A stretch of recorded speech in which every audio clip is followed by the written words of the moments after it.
Level up your success with the ICABA World Network, where accomplished Black professionals and entrepreneurs have created a thriving global ecosystem built from valuable connections and impactful collaborations. Be a part of a trusted network that uplifts, inspires, and enhances your success. Join like-minded and leading Black professionals to foster meaningful relationships, unlock opportunities, and access the resources you need to thrive in your career, business, and life. Go to ICABAWorldNetwork.com and join today.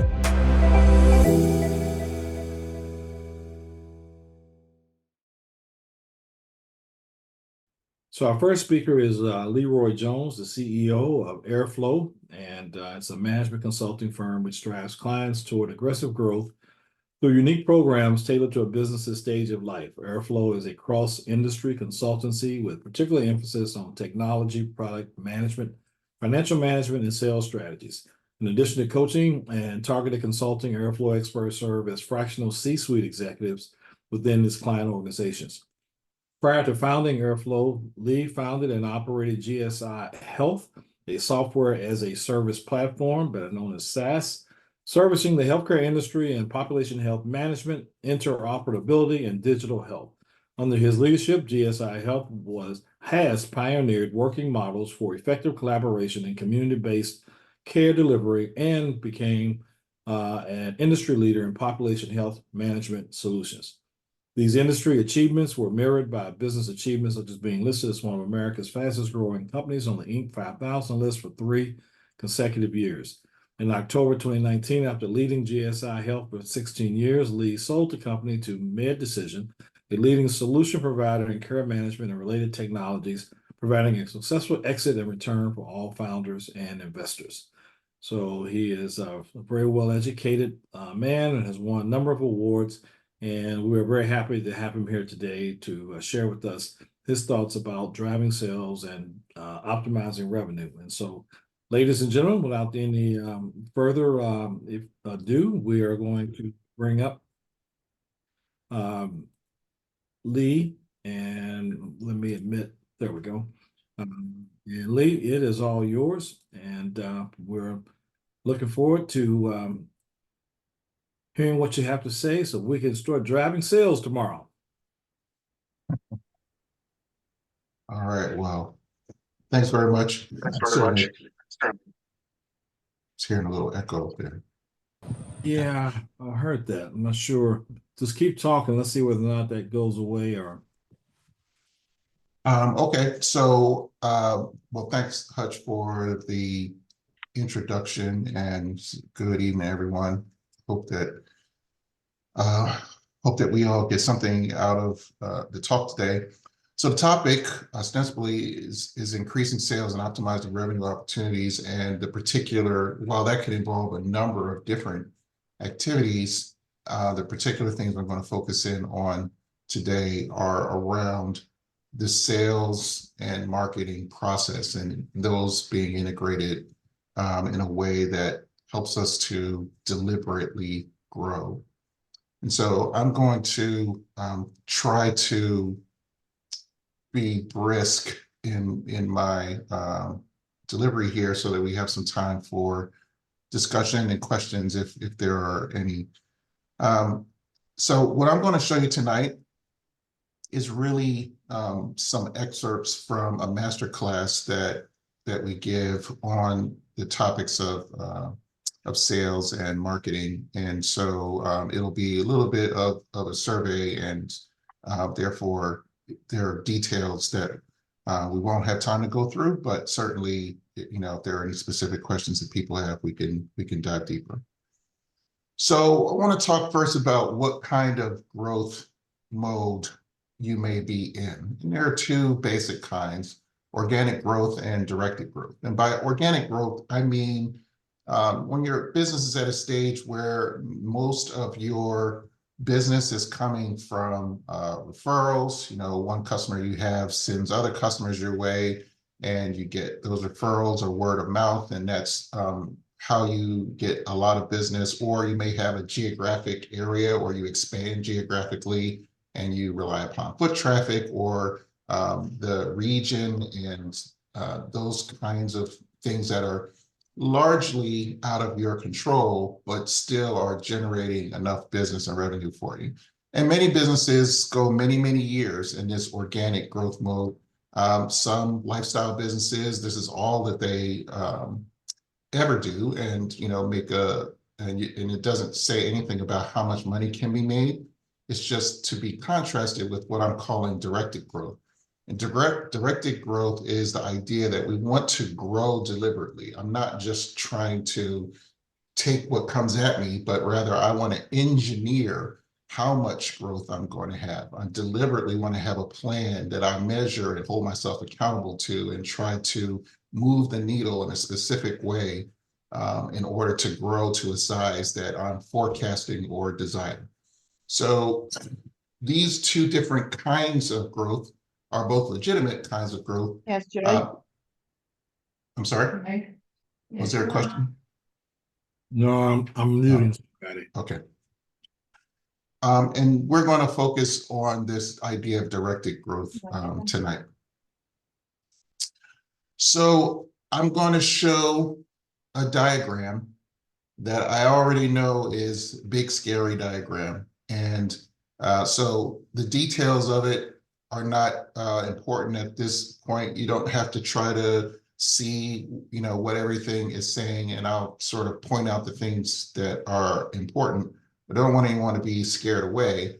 And that is that when we talk about having a sales and marketing system, it's really the connection between a number of different work streams that all have to fit together in a manner that makes your selling become automatic and like a machine. And so one of those work streams is that you have to be able to construct campaigns, figure out who it is that you're trying to reach, what it is you want to say to them, how it is that you're going to reach them and get your message out. You also have to be able to create targets so that you know who it is that you're specifically by name going to try to market to and to sell to. You also then have to make sure that you're doing marketing, whether it's marketing to educate, marketing to make aware, et cetera. And when people respond to that kind of marketing, you have to nurture them until they are ready to actually purchase. And when they are actually ready to purchase, then you have to have a system in which to get the sale. And then ultimately, if you are selling to people, the easiest next customer to get is a customer you already have. So you want to be able to expand your business with existing customers. And so what's the moral of the story here? There's a whole marketing industry where people want to help you to do marketing. And often they market themselves as giving you this silver bullet that is going to solve all of your problems and give you all kinds of success. And I'm just warning you, marketing and sales is really a multifaceted activity that's fraught with a lot of things that people do that are wasteful and non-productive. And so you should really be wary of anyone who promises you outside success with one specific thing that's going to be the magic bullet for you. And so I'd say to people, it really pays to educate yourself about what the fullness of a good marketing and sales process entails, so that you can do what you want to do. And there are three reasons. One is, for those of you who choose to do all of your marketing yourself and your sales yourself, then you want to make sure that you understand all the different facets so that you can guide yourself and do the right things and not waste your time and energy. Some of you want to manage other people. You don't want to do it, but you want to be the manager of the process. And to manage the process, you have to understand well what the process is capable of, what the best practices are, and be able to do things effectively. And some people just want to totally outsource it, somebody to do it for me. But even in that case, you need to understand whatever it is that you're paying for that do-it-for-me service, is it commensurate with something that's reasonable for the output that you're getting? And so I think that everyone who hasn't should try to get some level of assistance and help so that they can go from there and move forward smartly. So I'm just want to pull out certain considerations for directed growth. And again, we can try to have some discussion about any points that we need more depth. But all selling is not the same. Some things are easier to sell than other things. And so this selling continuum is meant to try to show how much prowess you have to do certain kinds of sales. So for example, there are, vending, and there's, which is a lot easier than trying to do a complex sale where you have big dollars, lots of different stakeholders, et cetera. So as you move down this continuum from vending all the way to a complex sale, what it takes to make those sales actually, are more. So if we look at each one of these in turn, when I talk about vending, I'm really saying that you have a product that sells itself. If you're in retail and you have things on shelves, or you go to conferences and sell things from tables, or whether you do things online that through catalog, et cetera, the product really sells itself. It's self-explanatory. You don't have to interact necessarily with the buyers in order to get them to purchase. And that means that your really big responsibility is to ensure that you have the product available and that you have a ironclad way to close the sale so that people can get that product. Beyond pure vending, there may be order taking. And the idea is that the product still largely sells itself, but it may have some optionality or some configuration or different kinds of things that in the deal that could be applied, certain kinds of bundles or discounts. So someone has to actually take that order or assemble that order in a particular way, but the sale is largely transactional. You have to ensure that product availability, you may have to answer certain kinds of questions for the buyer, and you have to be able to configure the order and the deal that is appropriate. So it takes a little bit more wherewithal to process that sale than just a vending scenario. Then there's the pitch sale. And this is really when the product needs to be explained or demonstrated, or someone has to be sold through explanation about what you want them to purchase. It may have some optionality. The deal itself may have some optionality. There may be room for negotiation of different terms, but usually it's a single buyer, and the buyer is doing the risk calculus in their minds. And the sales organization has to be versed on not just the story of the product, but typical ways that the product is used so that they can make the buyer see exactly what is how they're going to experience the product or the service. They negotiate, the selling organization has to be able to negotiate the deal and then configure the order and the deal appropriately. So that's when we have to pitch. Going beyond the pitch is the idea of a consultative sale. And this is when a buyer may not be looking for a product specifically, or they may have an idea of a product, but really what they have is a problem. And they're bringing that problem to your doorstep. And not only do you have to be able to talk about your product, feature, functions, et cetera, but you have to have the expertise to map your product into their problem space so that they can see that what you're proposing is actually going to solve it for them. So that means that your selling organization has to do some problem solving, be able to negotiate and do those other things to close the deal. And then finally, a complex sale is much like a consultative sale, except they're typically big dollars, lots of risk potentially for the success of this purchase, possibly multiple stakeholders who have to all agree on buying your product.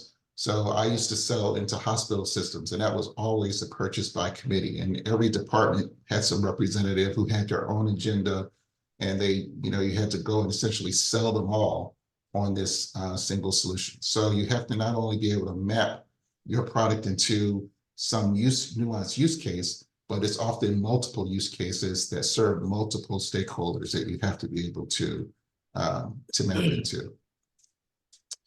So I don't know that, I think that we all have the ability to raise hands, et cetera. I'm interested in what kind of selling people do. Is there anybody who is doing anything like a complex sale, multiple stakeholders, big dollar amounts, long protracted sales cycle, et cetera? Yeah, I've done that most of my career. This is Grant. Okay, great, Grant. And consultative sales, is anybody who's doing that, where you actually are solving a problem, more like a consultant that is applying your product or service? Anyone have to pitch their product? I'm Yeah. sorry. I'm doing that today in my academy, but I also used to sell MRIs and CTs and X-rays as a complex sale for many years. So Great. Someone else was I trying to say. basically I'm the sorry, go ahead. consultative sale, because in the Medicare space, you're doing consulting and then giving them what's best for them. Okay. People Yeah. having, I'm sorry, go ahead. No, go ahead. Finish what you were going to say with Cynthia there. No, I was just moving on to see if anyone else was doing pitching or order taking, or maybe as simply as vending. Yeah, well, in the ICABA business model, the consultative sale is the primary sales pathway. Pitch sale as well as order taking come into play. Okay. I think that the next session after this one is going to talk about building a sales organization and the type of salespeople that you might look for. So just as a rule of thumb, the further down this continuum you go, the more capable of a salesperson and sales organization you need to have. And usually it also means the more expensive the people are. And also when they're more expensive, that means you have the opportunity to lose money when you make a bad choice. And so as someone who has built multiple sales organizations, and for complex selling in particular, that's no fun. Nobody wants to do that. But that's why I believe that it's behooves you to not rely upon just the superstar salesperson, but really have systems in place that normalize and give you expectations around what selling should look like. And so I think that when we talk about, systematic selling, there are all kinds of methodologies and things along those lines that people can show. But I do think that, this is as good as any, is that there are sort of 5 basic kinds of steps involved. One is you have to somehow be introduced to your prospects. 2, you should qualify the prospects and make sure that you aren't wasting your time by trying to sell to them, and that you aren't wasting their time either by having something that isn't appropriate for them. Once you understand that they're qualified, you need to make sure that you can synthesize all the things that they have desire to get from you and all the things you have to offer, and match them in a way that makes sense for all of the stakeholders on their side. Present whatever that solution is that you've come up with, and then ultimately negotiate and close the deal. And obviously, the more complex or simple the product and service that you're selling, these things become simpler or more complex. And so when we're talking about matching up our selling continuum against a system like this, everyone, no matter what level you have, sort of should have these first couple of steps. One is there's some way to introduce you, your product, your company to the market and or to a specific prospect, and to qualify to see if there's an appropriate match.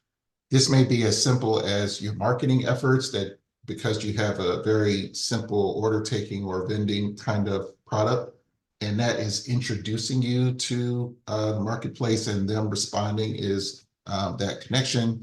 The qualification may be easy, either they buy or they don't.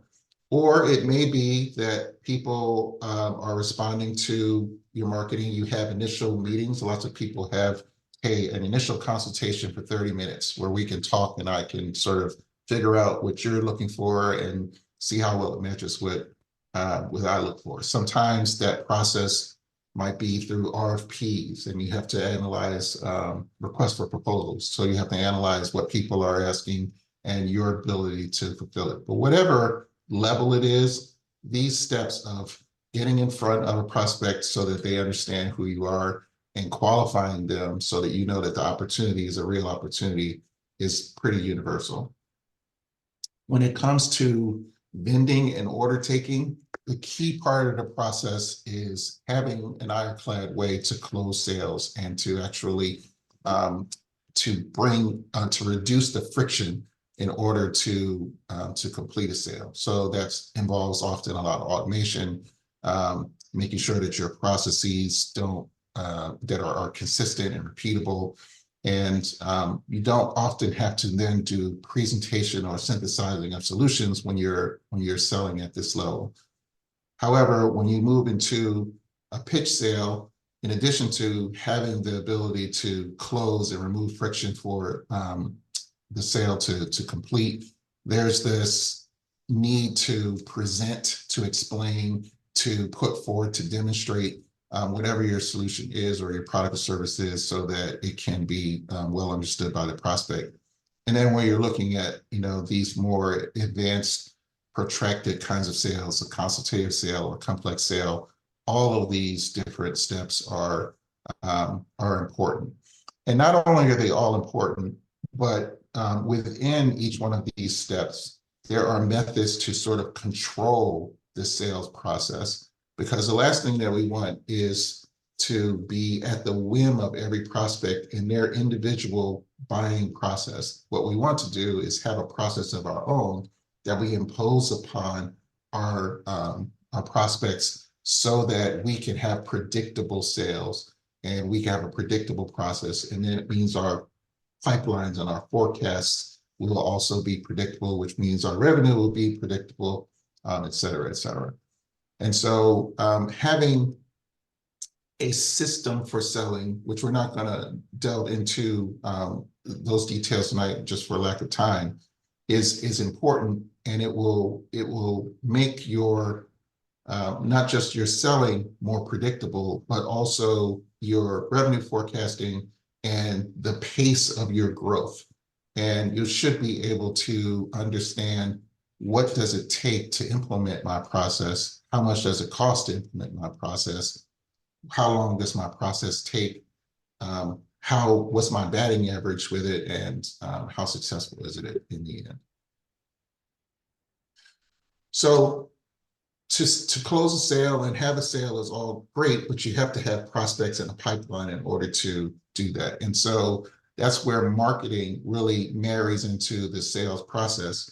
And marketing has sort of these two big categories. One is campaign construction, and one is campaign and the second is campaign execution.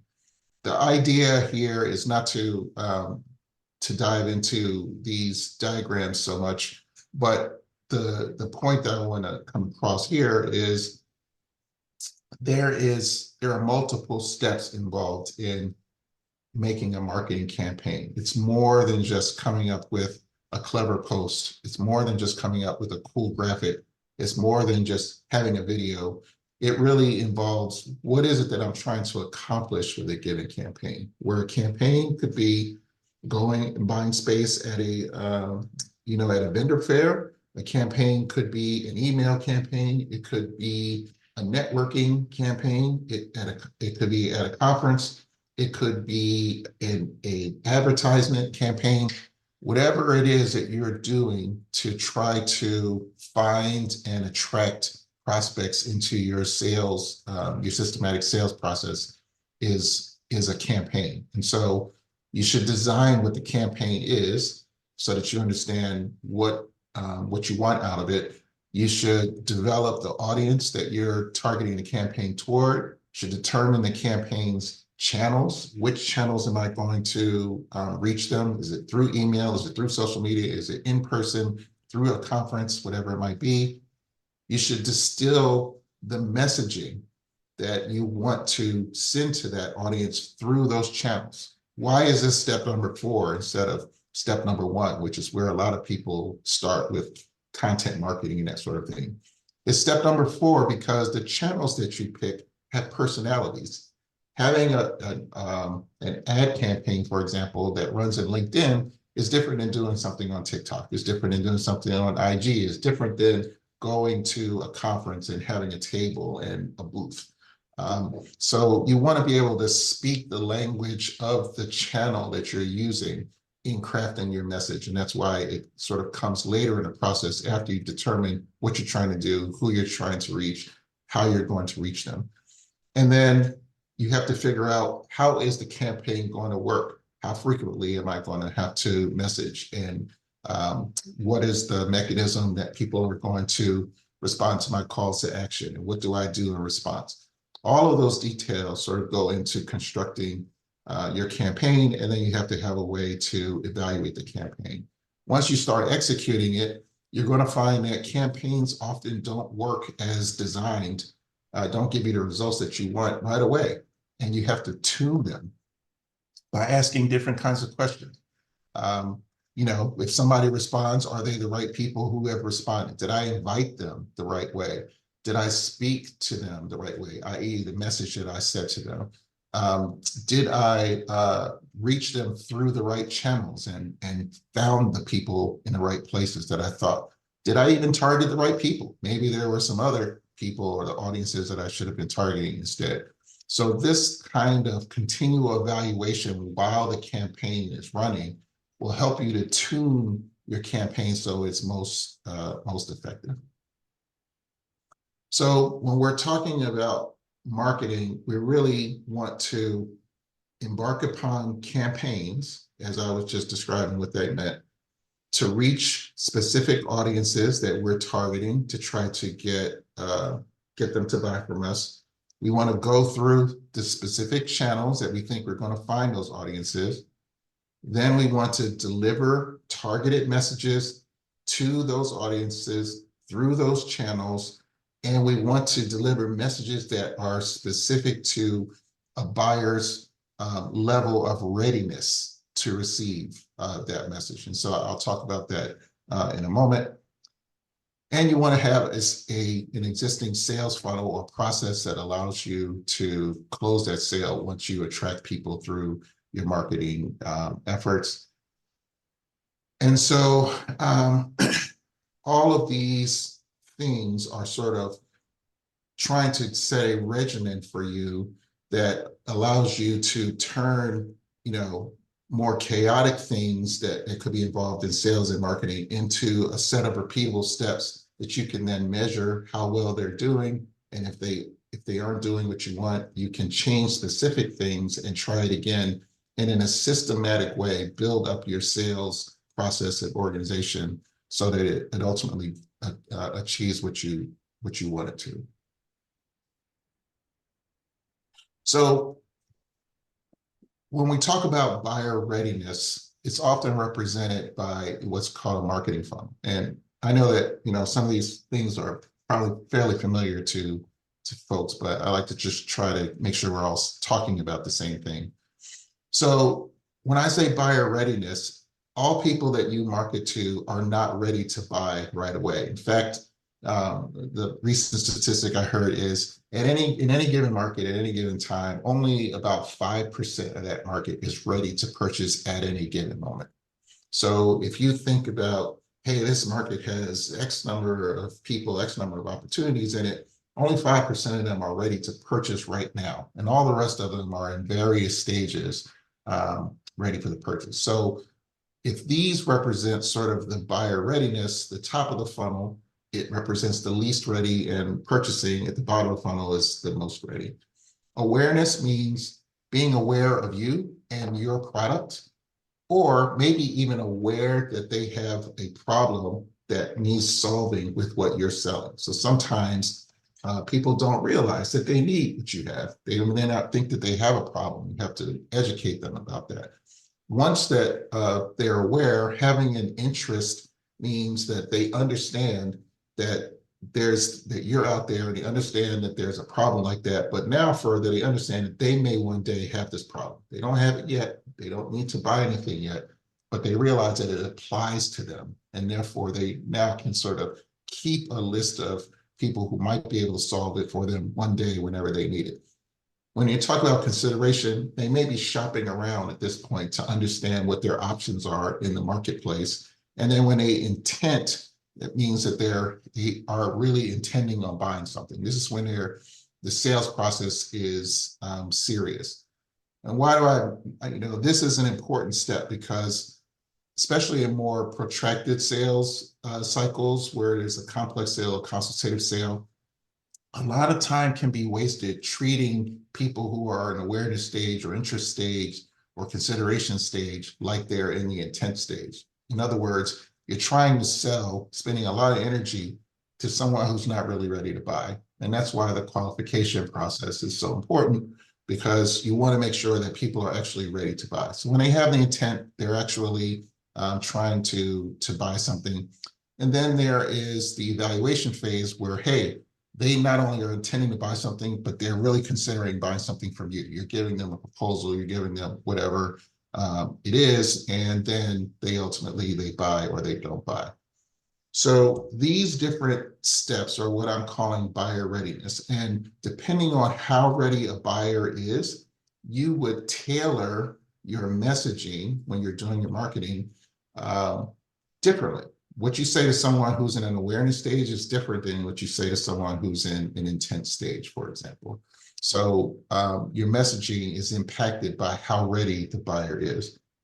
Further, there are two different categories of prospects for us: unseen audience and seen audience. Unseen audience is just an audience of people who you don't know who they are. You don't know their names, you don't have their email address, they're just out there. And that unseen audience can have people who are in any of these states of awareness, interest, consideration, or intent, and they don't know about you, they don't know about your solution. And so when we're marketing, like let's say for advertising, for example, we're marketing to this unseen audience, we're really trying to make them seen. And by seeing, it means that we just know who they are. People can be seen because you've got lists and targets, certain companies you're trying to sell to deliberately, certain prospects or people, but you know who they are and you're trying to get them deliberately. So when we have these, we know that these are both there, and they both can have people on any of these levels. For the unseen audiences, our messages are really designed to make them seen. That's where we have different offers and different things, value that we try to give them in order for them to disclose themselves. Who am I? Click on this, give me your email, and I'll give you this thing. Those kinds of tactics to make unseen audiences be seen. And for everybody who's in our seen audience, whether we have gotten lists or however we've determined who they are, or they've come over from the unseen audience, we're trying to push them down the funnel.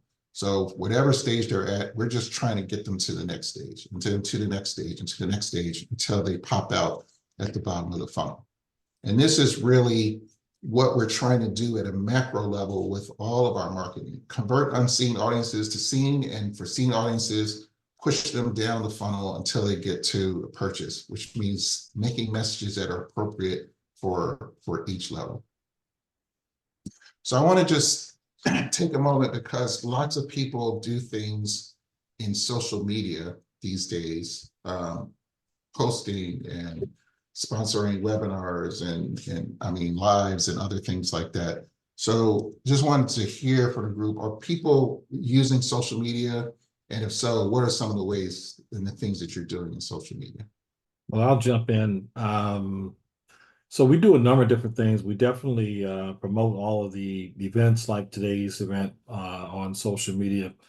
And but we also use social media to add value from a marketing standpoint to our members by doing featured member posts that raise the awareness of that particular member and promotes them to people who may not know about them. And when someone else is featuring you and showcasing your skills and your talents, that's something that does add value, to that individual to be seen that way. And but it also has value for our brand because, while we're not promoting the brand per se, it is, bringing some attention to the brand. And for anyone who sees that, they recognize that we do those kind of things for our members and maybe something that they would want to be a part of. So those are just some of the social media content posting strategies we have in that one particular area. Great. Yeah, I And chime in on that for Hutch. This is Grant, by the way. I use LinkedIn as my platform in that I'm consistently promoting on the platform on a weekly, maybe, I would say at least 2 or 3 times a week, usually for the demonstration of knowledge. To your point, to gain awareness, you've got to demonstrate your knowledge these days. You just can't show up and say, here's my product, here's my service. You got to demonstrate your expertise in this area. And I've used content marketing for that particular reason on a B2B platform utilizing LinkedIn. great. I appreciate those examples. And I think that in my experience with, some of my customers and other colleagues that I know, especially when the businesses are smaller businesses, solopreneur or, under 10 people, under 20 people, that sort of thing. A lot of focus is put on content marketing and what it is that I'm going to say. How am I going to say it? How am I going to, demonstrate I'm subject matter expert, thought leader, those kinds of things. And sometimes what gets missed is who is actually seeing and hearing what you have to say. It may be the most clever, the most insightful piece, but their marketing efforts don't have the reach that it needs to have. And so often, especially at the awareness level, you have to really hit and touch somebody at least 7 times for them to register you in their mind and maybe be able to recall you. And so not only do you have to reach somebody, but you have to reach them multiple times. And the reach that we're talking about here really has 3 components. The first is paid reach. So you are controlling the spread of your message by paying for it in money, paying for it in time, doing something proactively and deliberately that is going to spread your message, as opposed to just constructing the message itself. So this is usually, boosting your posts or having specific ads, paying for pay-per-click on search engines, that kind of thing, where you can measure the output and relative to the input that you're putting into it. The second and probably most popular is organic reach, where an audience somehow finds you. You're not necessarily able to influence the spread of your message. What you're doing is focusing on the message itself, and people find it and they get an impression of it through their own efforts. So, for example, posting to your site or through your multiple social media channels. The dirty little secret when it comes to social media is only about 5% of your followers see your posts. Between some people are, hey, I have 1,000 followers, I have 100,000 followers, whatever it is. If I have 100,000 followers, when I post something, it doesn't mean that 100,000 people have seen it. Probably about 5,000 people have seen it, given that people are following other things, that algorithms will rank what they see, and there's a shelf life for any given post that it won't be served up forever and ever and ever. So when it's all said and done, if you have 1,000 followers and you're posting something, maybe only 50 of them on average are going to see that. Now, if people interact with a given post, et cetera, the algorithms help you to boost that number. But a lot of people rely upon, hey, I'm going to post and everybody that I'm connected to is going to see it. Not only does not everybody see it, but the more people who are your regulars, they will get fed your material more often. And so you start to not only get, a smaller portion of your audience, but you get the same people. And so those same people aren't really expanding you. And a lot of times those same people are friends and family and interested parties who are not going to be customers. So it's total reach is paid reach plus organic reach plus viral reach. And viral reach means that your audience is spreading the word. They are reposting, they're telling other people, et cetera. And so this is sort of the unicorn, right? Everyone wants to do something that goes viral. It's hard to do. And even at a smaller level, getting someone else to promote you, and they're doing it indiscriminately, right? Just to people that they know, not necessarily to all the people that you want to have it. So when you think about who you're reaching, how far you're reaching, the fastest way to impact that is usually by paying for something. And a lot of people don't, smaller companies don't want to spend money that way, but it's likely faster than doing SEO or, search engine optimization, or just posting and trying to build an audience organically and waiting for that to really get large enough that it matters. The accelerator is usually spending some money. So when we are, working our marketing funnel, we're trying to target our prospects at the appropriate place in the funnel.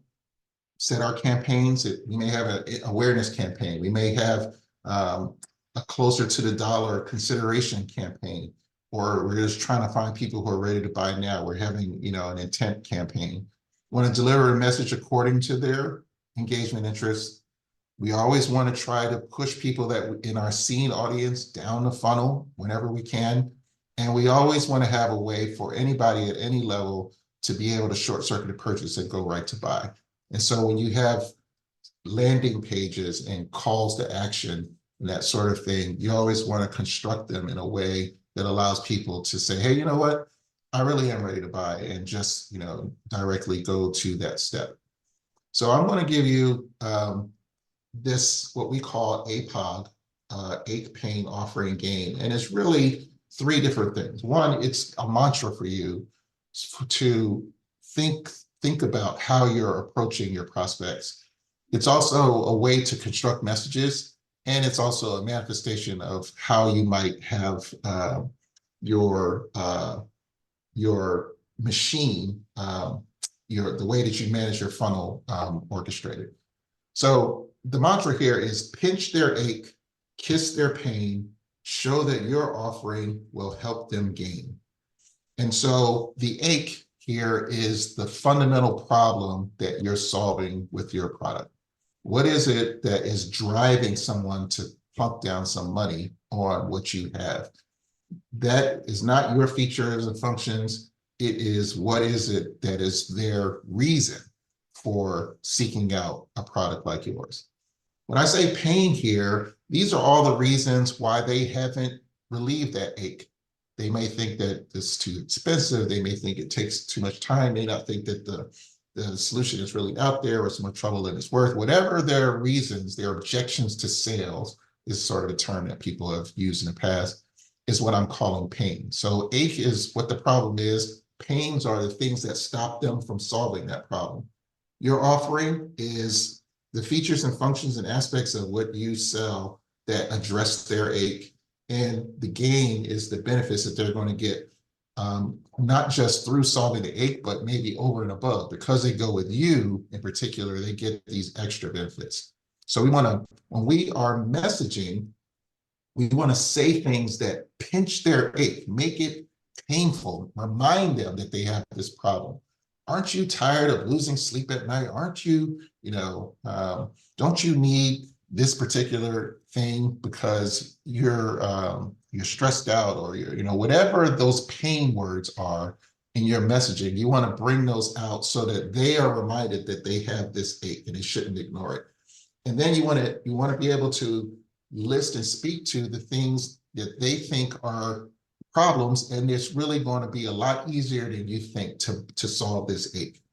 And here's what I have. This is the offering that's going to speak to that ache. And guess what? If you buy it from me, you're going to get all of these benefits as opposed to with my customers.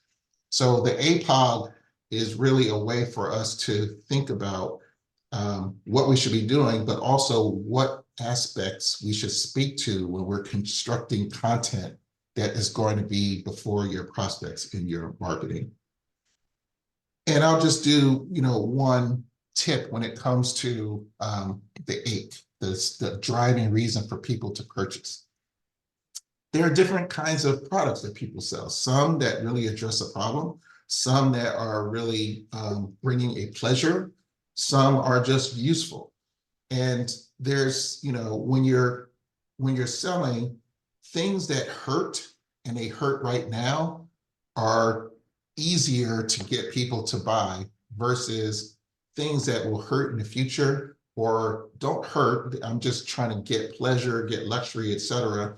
And either now or in the future, or it's just useful now or in the future. So I just try to rank these as to what is easier to speak to. But in general, even if you have a product or service that is addressing bringing pleasure, or it's a luxury, or it's just useful, it's not solving a particular hurt, it's just good to do or good to have, whatever you do, it's better if you can somehow make it feel like it's solving a problem that hurts right now, because people will have more urgency to buy. And at the end of the day, we all want to be Advil and not a vitamin, because people can ignore vitamins, but when you need an Advil, you need an Advil, and you want to pay for it right now and have it. And so lastly, then we could construct what I'll call sort of a strategy about acquiring revenue. And this is just an example, but if we have our sales funnel, we have to select what channels and what audiences we're going through, how we're going to reach them. We can construct our messaging through our APOG to reach different people at different levels of buyer awareness. We want to make sure that there's succinct messaging and it drives people to websites or some place where you can have more extensive presentations to them. I'm a big proponent of having website or having landing pages, at least, that can really reinforce things that you're saying in a succinct way through ads, etc.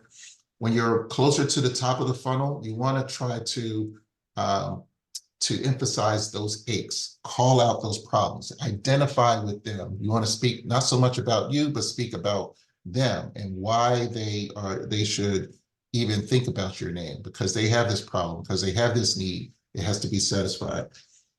You want to be able, when people are interested and they are aware that they have a problem and they are aware who you are, why it's going to be smooth to work with you. So if you're doing an interest campaign, those in a nurturing way, those are the kinds of things you want to try to drive home. It's not going to be as tough as you think to actually solve this. And then when people are considering, you want to be able to make sure that you put your product or service in the best light, and you do it in a way that that speaks to their aches and their pains. And then when they are definitely buying and they're in your sales process, you want to highlight the gains of going with you and having your solution, and ultimately that results in some offer that you give to them. And those are taking the best of the messages that you've been giving them before, so that it's a continuity thing. And at the end, someone actually buys something from you.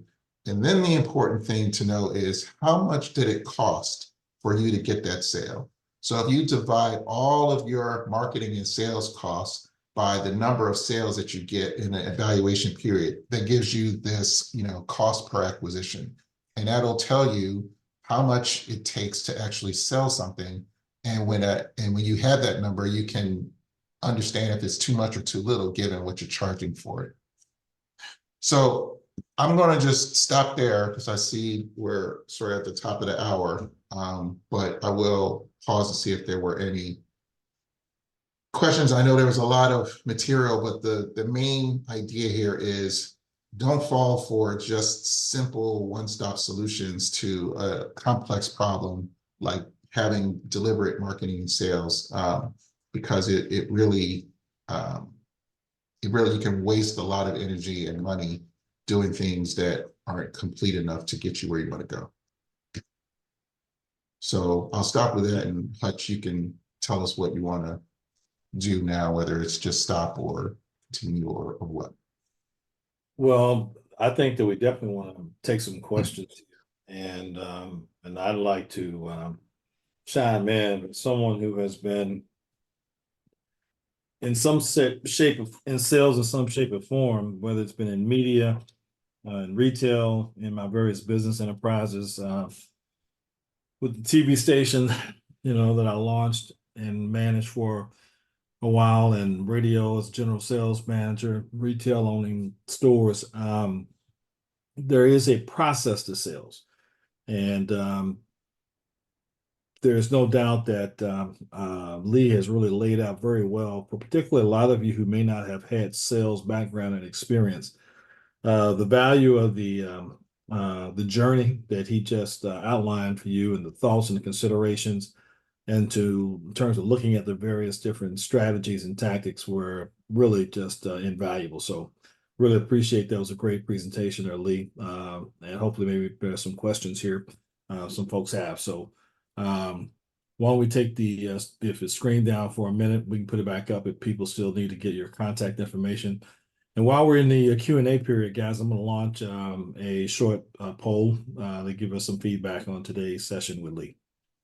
Any thoughts from anyone? Well, excuse me, this is Grant. Just for my feedback, after my 20 plus odd years in sales, Leroy, that was a very, very well thought out process from soup to nuts that you pulled out the life cycle of sales and the processes that even people go through when they look to acquire things. And I like how you put things together and understanding that it's a journey, and there's there's a difference between transactional sales and strategic sales, and you need to understand where you're at in that process. And I think you've kind of nailed that out as far as laying it out.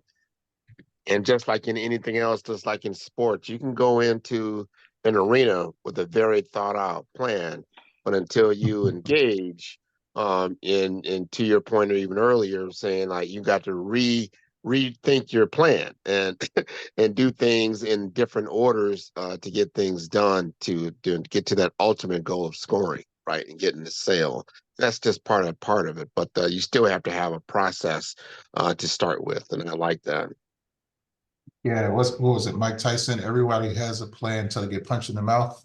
So I think that's but yeah, the process is meant to allow you to, just like a boxer's training, is when you do get punched in the mouth and things go haywire, you have something to fall back on and your muscle memory takes over. I have this process, this is what I'm supposed to be doing, and it brings you back to, to be centered. So, but thank you for that feedback. If you don't mind, I think the audience will really appreciate understanding sales forecasting. Sometimes we get ahead of the game thinking, sales are going to happen in a timely manner. This happens in big business and stocks and whatever all the time, quarterly results. Sales forecasting, so difficult. If you can shed some light on that, that would be great. Yeah, so I didn't show a slide. I have a slide about that, but the biggest issue that I have seen when it comes to forecasting sales is that salespeople tend to be overly optimistic and exuberant and about what they're going to be able to sell. And the process that they set up, usually inside of some sort of CRM, is customer resource management, is assign some percentage to the likelihood of closing a sale. And if I give them a proposal, I'm 50% likely to close. And if I give them a quote, then I'm 75%. And if they, negotiate with me, I'm 90%, whatever it is. And when it comes to forecasting in a financial way, it's not those arbitrary percentages that are often assigned toward progress. They don't work. It can't be arbitrary. What those percentages should really be is based off of your past performance. So instead of just assigning, hey, this stage is 20%, this stage is 50%, this stage is 70%, you should say, when we get to this stage, when we've gotten to this stage historically, what percentage of the time have we actually won the business? And so when we've given our proposal to all the people in the past, 20% of the time, we actually win that business. And when we advance to, a best of few vendor, 50% of the time, we actually win that business. And if you set those percentages to the different stages in your sales process, and it's based on your past performance, then when you are projecting your pipeline and what you expect out of it, it's not based on the exuberance or the progress, but it's based on what you've demonstrated you've been able to do in the past. And that tends to be much more conservative and modest than the salespeople may think about. And because often sales projections are just guesses. I think we're going to sell 20 of these by whenever. The other thing I would say that contributes to that is not having a process. And so if you have a process, you can measure how long it takes, right? What is the sales cycle duration? It takes us 6 weeks. It takes us 20 weeks, whatever it is, to close this kind of sale. So that now at week 4, if we are not at stage 7 of this process, then I know that I'm behind and I'm likely not going to have that sale. I need to take it out of the forecast. Having a sales process helps you to do that in an objective way. You can challenge the salespeople to say, we haven't made enough progress by this amount of time, given our sales cycle is, should be over by here. And I think that those two kinds of disciplines really bring in projections to be more realistic, and those are the big areas I see that people fall down on. Leroy, this is Cynthia. Sorry, go ahead. This is Cynthia Alexander. My question is this a course that you can take? Because in this hour, it has been very, very great, not just good. And is there like a workbook or something that you have that actually goes in more detail on what you just went through? Yeah, this is what we talked about is excerpt from, a master class that we give. And so, yes, there's not a workbook per se, but there's a course which is more detailed and more interactive and specific to what you're doing, that we can do for you. Okay, Good because afternoon. I have a small team, and I would like to definitely figure out how to do this. So thank you so very much. This was awesome. That's great. If you, if you send me an email, we can, talk about that, and I'll just show my contact information again. ljones@airflow.com. So if you send a note to me, I'll make sure that we set up some time to talk about what you're looking for. Was someone else trying to ask a question? Yes, that's me. Hi, this is Denise Ennis. The question that I have here is that my sales are basically organic. Like you said in the past, you start somewhere. And I've tried the social media aspect, and you get likes, you get, whatever. That doesn't bring me any business. The organic, the likes and whatnot. I tried Facebook, I tried Instagram. I don't get anything from that. So I get sales from word of mouth. I get sales from my website.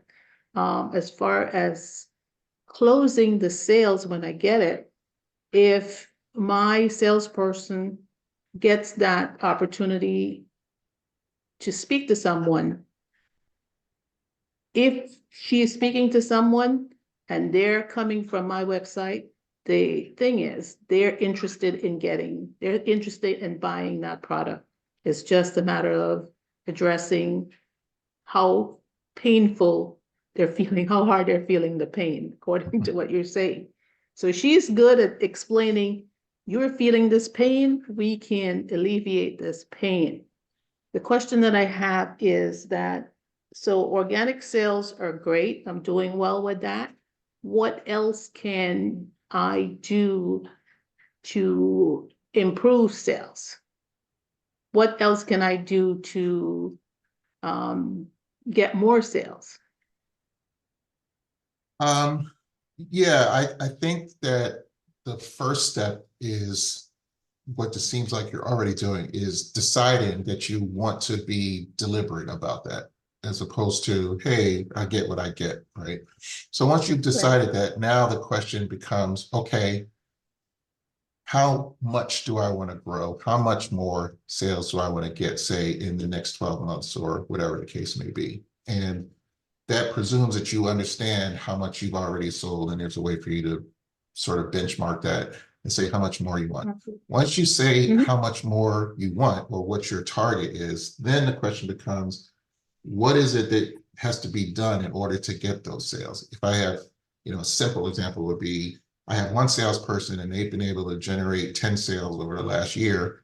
Next year, I want 20 additional sales. That one person maybe can do 10 again. So how do I get the next 10? Does that mean I need another salesperson, for example? I'm not saying that's the answer, but I'm saying once you set where you're trying to grow to, the next logical question is, how do I get there? And that's where you start to put together plans and you examine what channels, what audiences, how realistic, is it to achieve your goal in the time frame you want, et cetera. So it really starts there, and then that's where you start to put down specific methods that are going to yield that, and that'll include evaluating the different channels that you're using to get business now, right? You said you were getting likes and that sort of thing.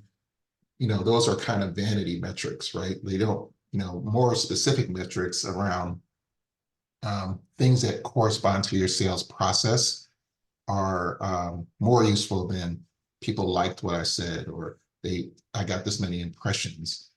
We want to know, okay, what does that mean in terms of people who convert and that kind of stuff? Am I answering your question, or? Yeah. So in your course, does it go into how to basically do that then?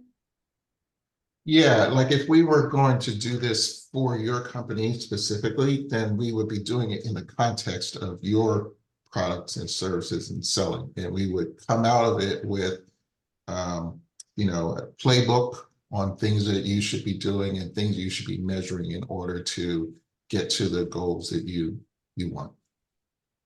Okay. So, in other words, I would be able to say if I invest probably $6,000 with this process, I should be able to get X amount of sales. I mean, does that equate, or how does that work? Yes, with the caveat that, until we do it, it's a plan, right? And so as long as you understand, we have to hone the plan and make sure, because we'll get it wrong the first time, right? We think we'll sell this much by doing these things and it'll cost this much. But the real key is to not just do something for some period of time, look back and say it didn't work. It's while it's going on, how do we make it better so it gets closer to what I'm expecting? And that's what we would be talking about as well. What should you be doing to make this have the best outcome until we can get accurate in our projections? Gotcha. Metrics can continue to get metrics until you figure out how to make it work adequately. Well, metrics and the actual things that you should be doing to improve, right? How to course correct. Gotcha. All right. Thank you. Lee, I would guess that you would, if you were consulting with Denise, one of the areas that I think that she probably should explore would be lead generation marketing.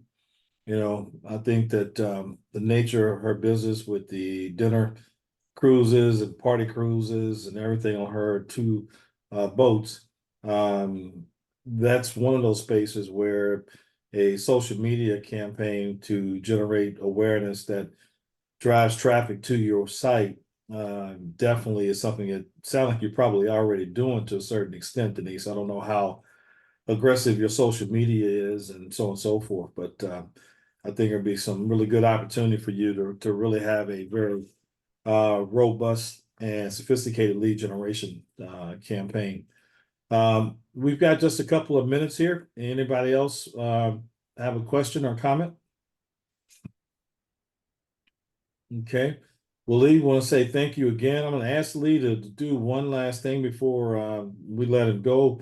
And then we'll take a few minutes break, and then we have Mr. Orlando Espinoza coming up next. And so this is going to be a really great evening for us. And the question for you, Lee, is as you already kind of know this question's coming, what is the one thing that you can recommend to the folks here with us that they can do to really drive sales effectively?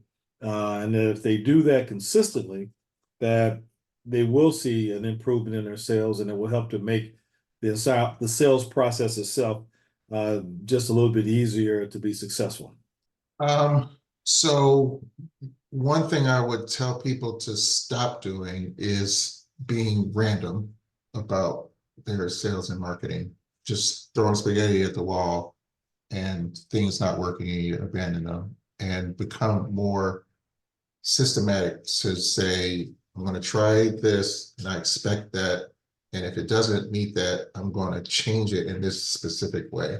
And having a playbook that allows you to conduct experiments and explicitly course correct. Just having that mindset that that's what I'm doing. I'm not just doing something and expecting it to work. Doing something and sort of expecting it not to work as well as I want, and setting a specific step to change something in order to try to get it to be better. That mindset, I think, will improve a lot of what people are doing. A lot of people start stuff and then they abandon and start something else. So having a strategic, if you will, mindset that is executed within a system. If I just try to narrow or, to a couple of words, what you just said, would that be fair?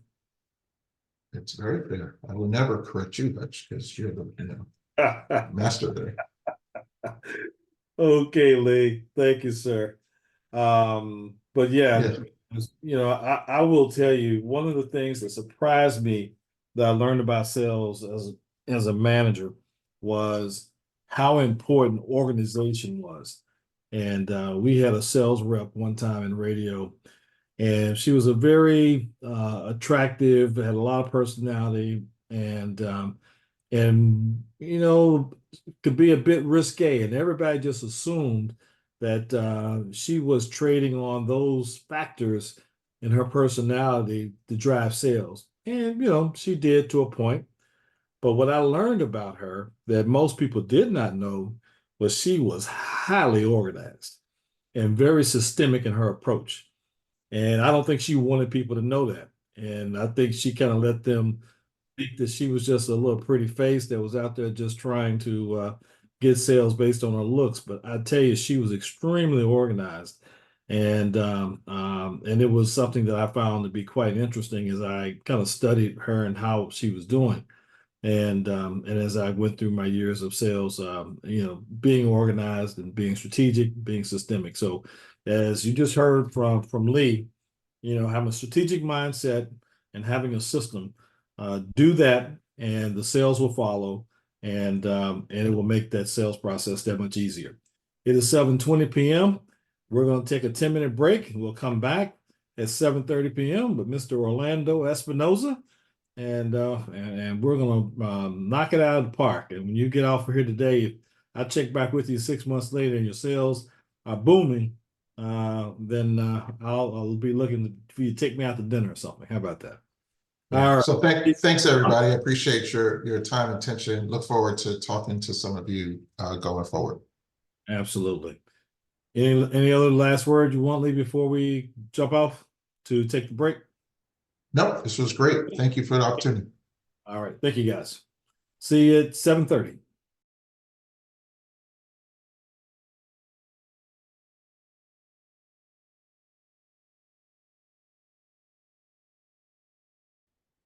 Okay, so now it is my pleasure to introduce our next speaker, and his name is Orlando Espinoza. And Orlando is the co-founder of Eminio Media, where he empowers business owners to grow their businesses.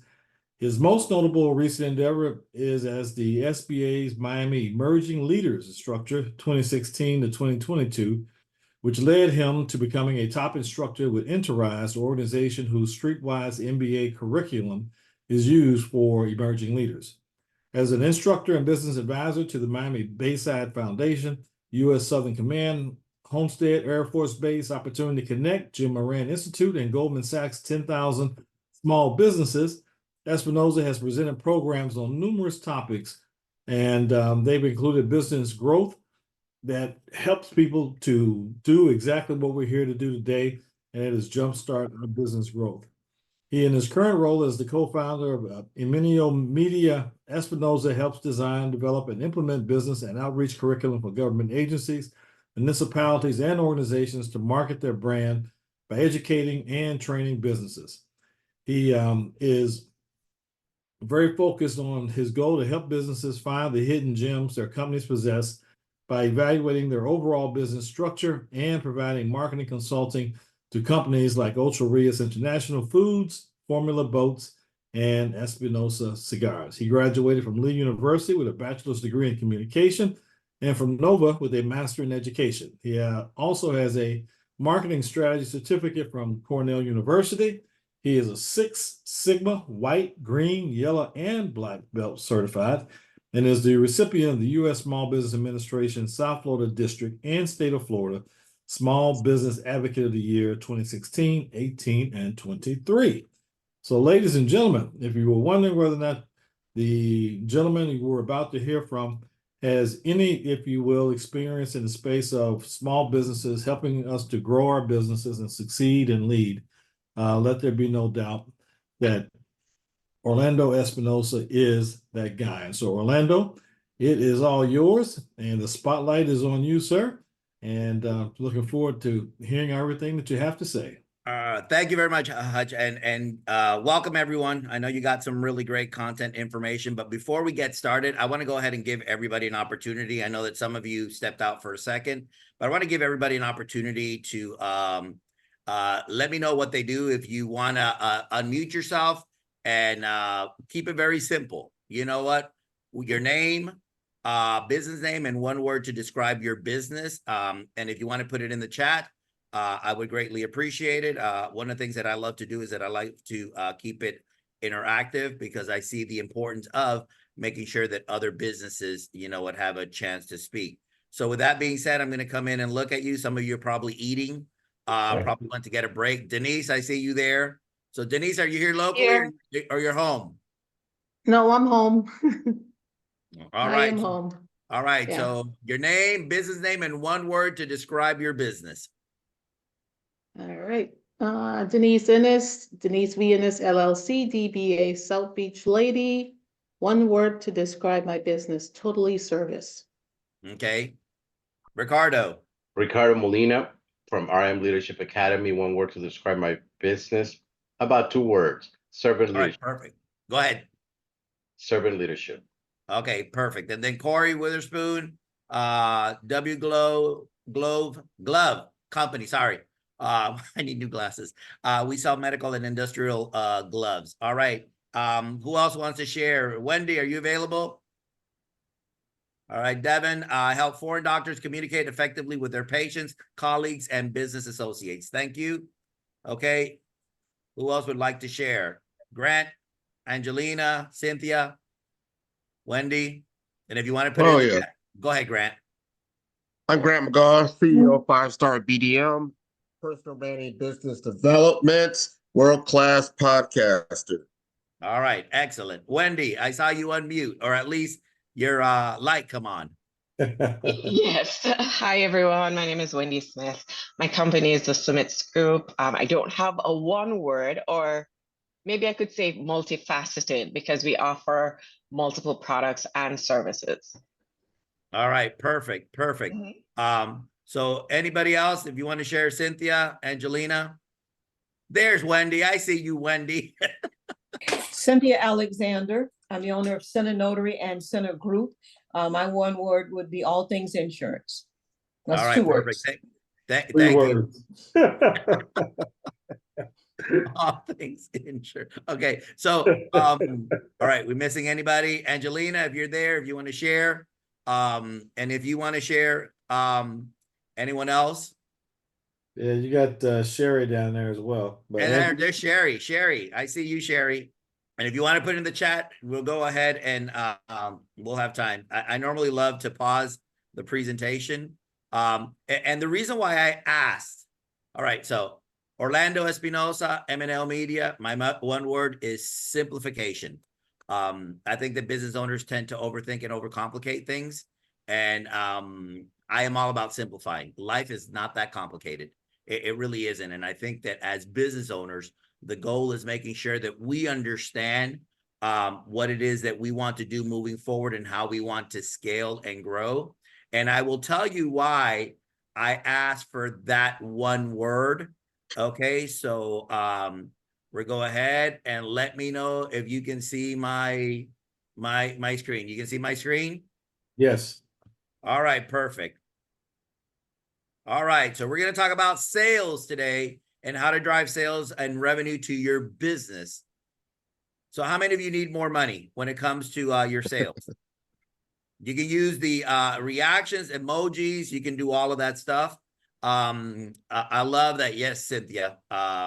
So not going to go through this, but this is what we're going to cover. The importance of sales, what drives revenue, build a sales team, types of salespeople, lead generation, customer's journey, the ADA model, using technology, keep your customers happy, which is ideal, bright ideas or takeaways, implement what you've learned. So sales is important. A lot of times people sit back and they start asking about what is it that keeps the lifeline of a company. And I always say it's sales. We can do great when it comes to finance. We can our funding that we may need, or even the marketing. But if you're not closing the deals, you are doing yourself a disservice. And that's one of the key things that you have to understand, the pivotal role that sales plays in your business, and that you have to come in and understand that what your products or services provides, it provides an opportunity to people to buy from you. It fulfills their needs. It's one of the things that Lee was talking about. So without salespeople, no one knows about your product or service. So how many of you, if you can put it in the chat, are solopreneurs? It's just you and nobody else. You do the sales, you do the marketing, you do everything, or do you outsource? So if we can see in the chat, or if you want to put in the emojis, please, by all means, you can do that. A lot of us sit back and we go through that. And this is where it's extremely important that we come in and we convert other people.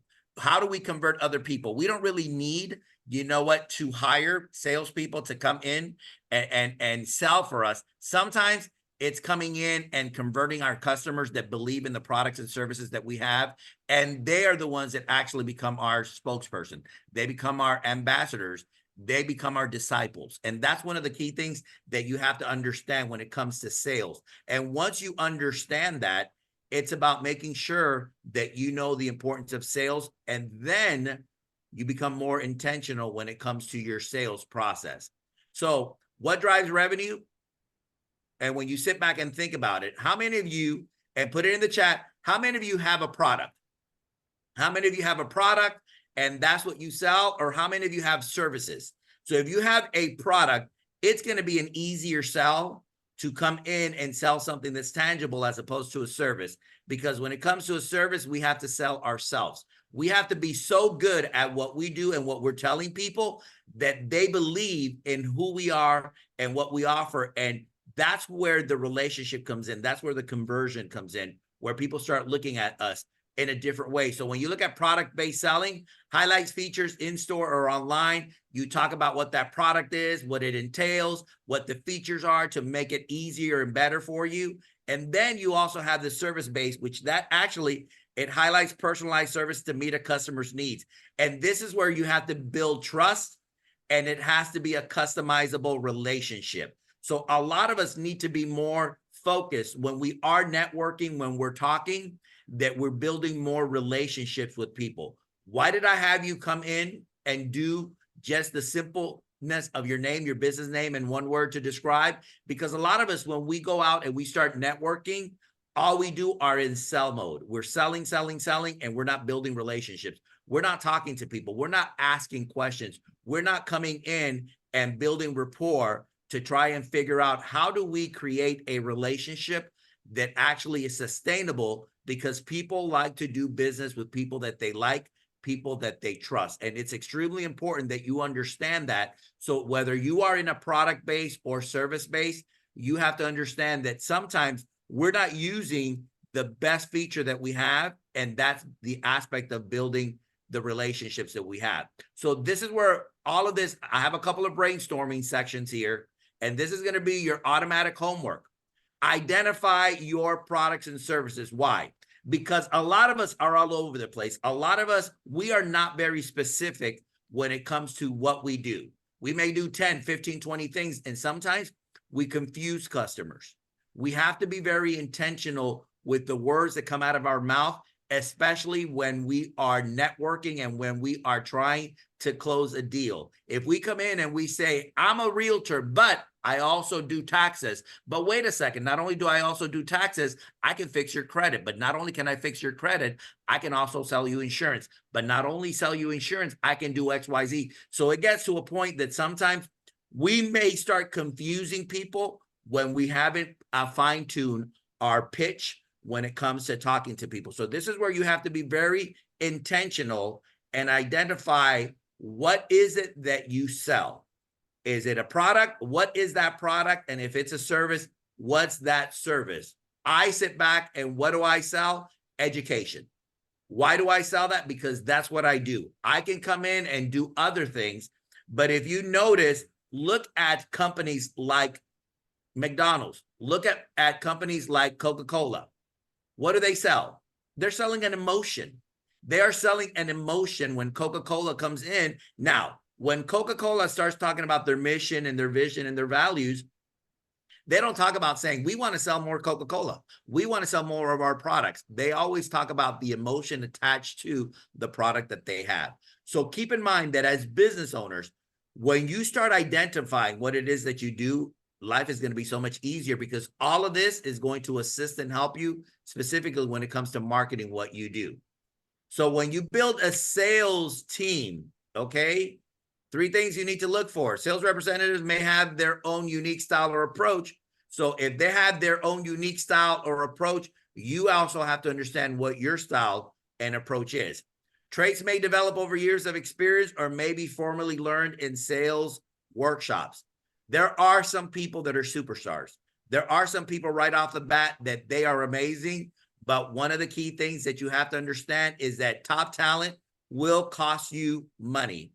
And high performance sales teams share some fundamental traits. There's a lot of similarities in the things that are out there. So what we're going to do today and what we're going to do now is I want you to start identifying what type of traits do you want in someone that's going to be a salesperson for you.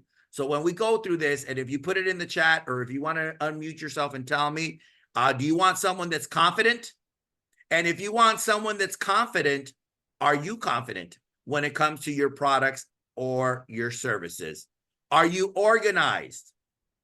Do you want someone that is going to be organized when it comes to selling your products or services? Are you self-motivated? Do you want someone that's motivated on your team? You want someone that's professional, that reflects the culture of the company. Are you professional when it comes to disseminating information? Are they solution oriented? Okay. Do they come in and provide solutions? Because remember, one of the things that Lee talked about is when it comes to selling your products and services, you are actually fine-tuning and fixing a problem that someone may have, and your products and services can actually assist and help them. Enthusiastic. That's one of the key things that I love when I come to work with people or I bring people on board. I want them to be enthusiastic, and you can add other things here. You want them to be passionate. You want them to be well-spoken, whatever it is. But these are things that you're going to have to start identifying for yourself that you may want and that you may need. Because what happens to a lot of business owners is that a lot of times you may possess a trait or two, and you may be a great person at what it is that you do, but you're not a salesperson, because that's just not something that you have, that you were born with, that you have. So brainstorming wise, when you start thinking now, what traits do you look for in your sales team? What is it specifically that you're looking for? What is it that you need? And what is it that maybe you may lack, but you need in someone else? Because maybe this is where you have to be candid with yourself. Are you organized? How many of you are procrastinators? How many of you, when you have an opportunity to submit a proposal, you don't do it and you wait to the last minute because you're too busy putting out fires? And then sometimes we think that because we're putting out fires, we have a solid company. But if there's no money coming in, then what you have is a hobby. You have a very costly hobby where you're not making money. So this is where you have to start being intentional when you start looking at how do you want to scale and grow your business. So what type of people are you looking at when it comes to your sales team, and how are you going to compensate them? That's going to be ideal. So when you start looking at these people, start looking at certain things that you want to talk about. So let's talk about the sales types of salespeople. And there's 4. There are others out there, but I always focus on these 4 because this is where it's most common, where I've seen in people. So the first one that I always see people, the hunter. And we're going to talk about who the hunter is. The other one is the farmer. The third one is the scout. And the last one is the shepherd. So when you look at the hunter, when you're selling a big ticket item, a big software packages or products or services, or you're trying to build a new business and you want clients right away, this is what you want. You want someone that goes out there, that they are looking for that big kill, that big win. That's what they want. They are going out there because that's what they run on. They run on that adrenaline that they have to come in and close that deal no matter what. But these are people that they're not really looking at establishing long-term clients, but this is where you have to come in and understand how many of you are the hunter when it comes to your business, or the farmer. Maybe you need a farmer. The farmer skilled at cultivating long-term relationships with his or her clients. If you want your clients contacting you repeatedly, this is where you have to identify yourself. Are you a farmer? Are you the scout, or do you need a scout? And a scout is pretty much someone that you are bringing in because you're expanding into new markets. The way that we do business in South Florida is not the same way that you do business in Tennessee, in Georgia, Carolinas, California, Texas. Listen, I'm in Miami, and the way we do business in Miami is not the same way we do business in Broward County. It's not the same way we do business in Palm Beach. But this is where you actually have to understand the dynamics of what it is that you want. So when I was actually doing sales with Sally Mae, I was their national spokesperson, and I traveled cross country from California all the way to Florida, doing workshops on planning, preparing, and paying for college, talking about communications, leadership, entrepreneurship. But I had to be adaptable, because the way that I spoke in California and the information that I shared was not the same information that I would share, or the way that I would share the information in Texas or Arizona or Illinois or New York. I had to adapt myself and understand the dynamics in order to be effective, because this is where sometimes we struggle, because we have the same pitch, but we're not modifying it and we're not adapting it to meet the needs of the clients that we're actually trying to sell to. And then the last one is the shepherd. The shepherd is pretty much, someone who is widely recognized as an industry expert, and people follow them no matter what. So this is where you have to identify who you are when it comes to sales. So how many of you would say that you are the actual, and let me stop here now. How many of you would say that you are a hunter? That you are that person in your business that you can go out there? Or are you the actual farmer? Are you the scout or are you the shepherd? So this is the time that you have to self-reflect. Okay, so looking at that, and I will start asking questions because I love to get feedback. And if you don't respond, I will be happy to ask questions. So let's go ahead and shepherd. So Grant, you are a shepherd. Okay, so as someone that has a podcast, you've built a following, I take it? Correct. Okay, so people come to you because you are that trusted advisor. That is correct. Okay, perfect. So Cynthia, are you the hunter? Are you the farmer, the scout, or the shepherd? Shepherd. Okay, shepherd. Wendy. I think I'm the farmer. The farmer. You like to cultivate relationships? Yes, I do. Okay. Mhm. And then Corey's a hunter. Ricardo. I'm a farmer. Okay. I'm a farmer, yes. Okay. So if you start calculating and you start thinking now, if you ask me, I am a cross between the farmer and the shepherd. So Hutch, which one are you? I am farmer and hunter. Okay. Now, if you were to hire someone, and this is a general question going back to everybody, who would you hire on your team? So Wendy, who would you hire on your team? I would hire either a scout or a hunter. Okay. And Jocelyn, I see there you put between farmer and shepherd. Okay. Cynthia, who would you hire? The hunter. Okay. Ricardo. Hutch. I mean, a hunter. A hunter. So Corey would hire a scout. And listen, keep in mind that these are things that you have to look at that you would need. So Denise, who would you hire? I have a hunter, so I would probably get a shepherd or a farmer. Okay, so that's one of the key things that you have to look at. How are we going to continue building a team? So once we self-identify who we are as salespeople, because sometimes that's why we can't close the deals, because sometimes we don't. It's hard. Some of us aren't closers. We're great at building relationships, but sometimes we don't have the ask. And this is where we need to be clear that we need to ask for the business. So once you understand that, this is where it comes easier to start analyzing what you want to do moving forward. So now when you start brainstorming, we asked you those questions. So this, we have it further ahead already. So who do you need on your team and who you are as a salesperson when it comes to selling your products or services? Keep in mind that I always tell people, when you go to network and when you lead with your passion and not your title.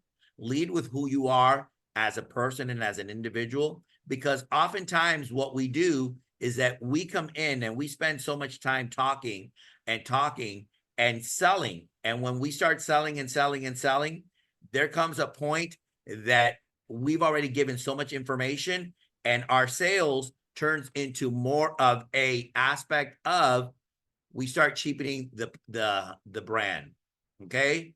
So good. All right. So Angelina, thank you. You can hear us and you can chat. So anything that you want to ask, please, by all means, go ahead and do so. So Angelina, what would be, what type of salesperson would you be? Would you be a hunter, a farmer, a scout, or a shepherd?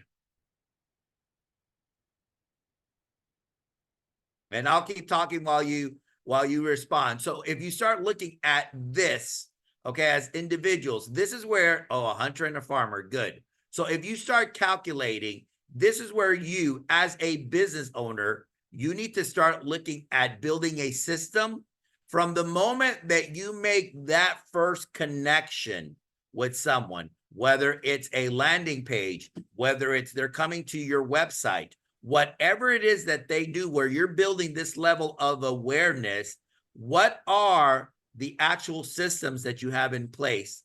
What is it that you're doing, and how is it that you're communicating with the people when it comes to, because keep in mind, a lot of us, we make the initial connection, but we probably are really bad when it comes to following up. We need to create a system in place that's going to help us stay organized, so that when someone asks you, how many people do you have in the funnel? How many potential customers that you have, that you're building this level of awareness, that you can come in and define steps? Because what you never want to do is that you don't ever want to have a loyal customer and lose that customer because you did not take into consideration that that current customer has value. I'm the type of person that when I look at new or companies coming out there and saying, hey, join this company and we'll give you, you know what, 2 new cell phones, or hey, change with this internet provider and we will give you XYZ. So what happens to the loyal customers? The customers that have been working and paying you for your products and services for years. And then all of a sudden they reach out to you. They try to communicate with you, and you are so busy looking for new customers that you forget those that are loyal. That's why it's extremely important that you focus on what's out there. One of the things that we did during COVID when it first launched, I started calling customers. I started calling, and I wasn't trying to sell anything to them. I wanted to know how they were emotionally. I wanted to know how they were feeling, because this was something that was affecting everyone. And this is where you actually have to come in and understand that you can put a system in place. And if you want to come in and look at things that you need to do, it's going to be easier. But this is where everybody, and as you start building a team, I know that some of you in the chat said that you're a solopreneur, that it's you, and that you do outsource certain things. This is where you actually have to come in and give them something where you start simplifying, that you know your every move from the moment that a customer, you get their attention and you start building. Even when it comes to creating calendars, when it comes to coming in and putting things in place, I live off of technology. I live off of the Google Drive. I live off of keeping everything, systems in place, because that's how my brain functions. And it becomes easier because I know what I have. Thursday, I'll be putting together 4 proposals, and that will be something that I'm doing online. My team is looking at, they can have access to. I can see what they do. But these are things that we need to start simplifying for ourselves. Why? Because sometimes we believe that our staff are mind readers and that they can read what we are, our minds, and that's not the reality of it. I am good at what I do, but I also want to make sure that I'm not missing a step. And this is one of the things that you have to look at when you start looking at your business. The customer's journey, extremely. I'm not going to go through this because I know that Lee had shared a couple of things, but very simple. It goes from attention to interest to desire to action. I gave a general description of what it is. This is the phase where people are thinking, you know what, hey, you know what, you're creating content and you're capturing their attention, because now at this moment, you come in and you start saying, okay, I've done content. I'm creating content that's more so letting them know that I am the expert. So I've got their attention. The interest, and this is where, hey, I really like what I'm doing or what I'm seeing, what I'm reading. And this is where you actually have to come in and let people know that you are the expert when it comes to your business. So this is where something that you may start looking at, because you're building, you know what, content, because you already know your customer persona or your buyer persona. And this is where it's always the desire. When you have the desire to purchase something, when people come in and they want to buy from you. So who came in and looked at that, studied it, and revamped it? Amazon. Amazon saw so many people that were interested in buying from them, and their shopping carts were full, but no one ever made the purchase. There was a desire to buy. So how do they come in and put something together? Amazon Prime. You create a membership and you will get free Amazon shipping if you purchase now. Now they also have something that you can order certain items and have it delivered between 4 a.m. or 8 a.m. or from 7 to 11. So they've changed everything. So this is where you actually have to come in. And sometimes what I've done is that I don't work with everybody. I've had a lot of people come in and they want to do business with me. And I'm like, hashtag, you can't afford me.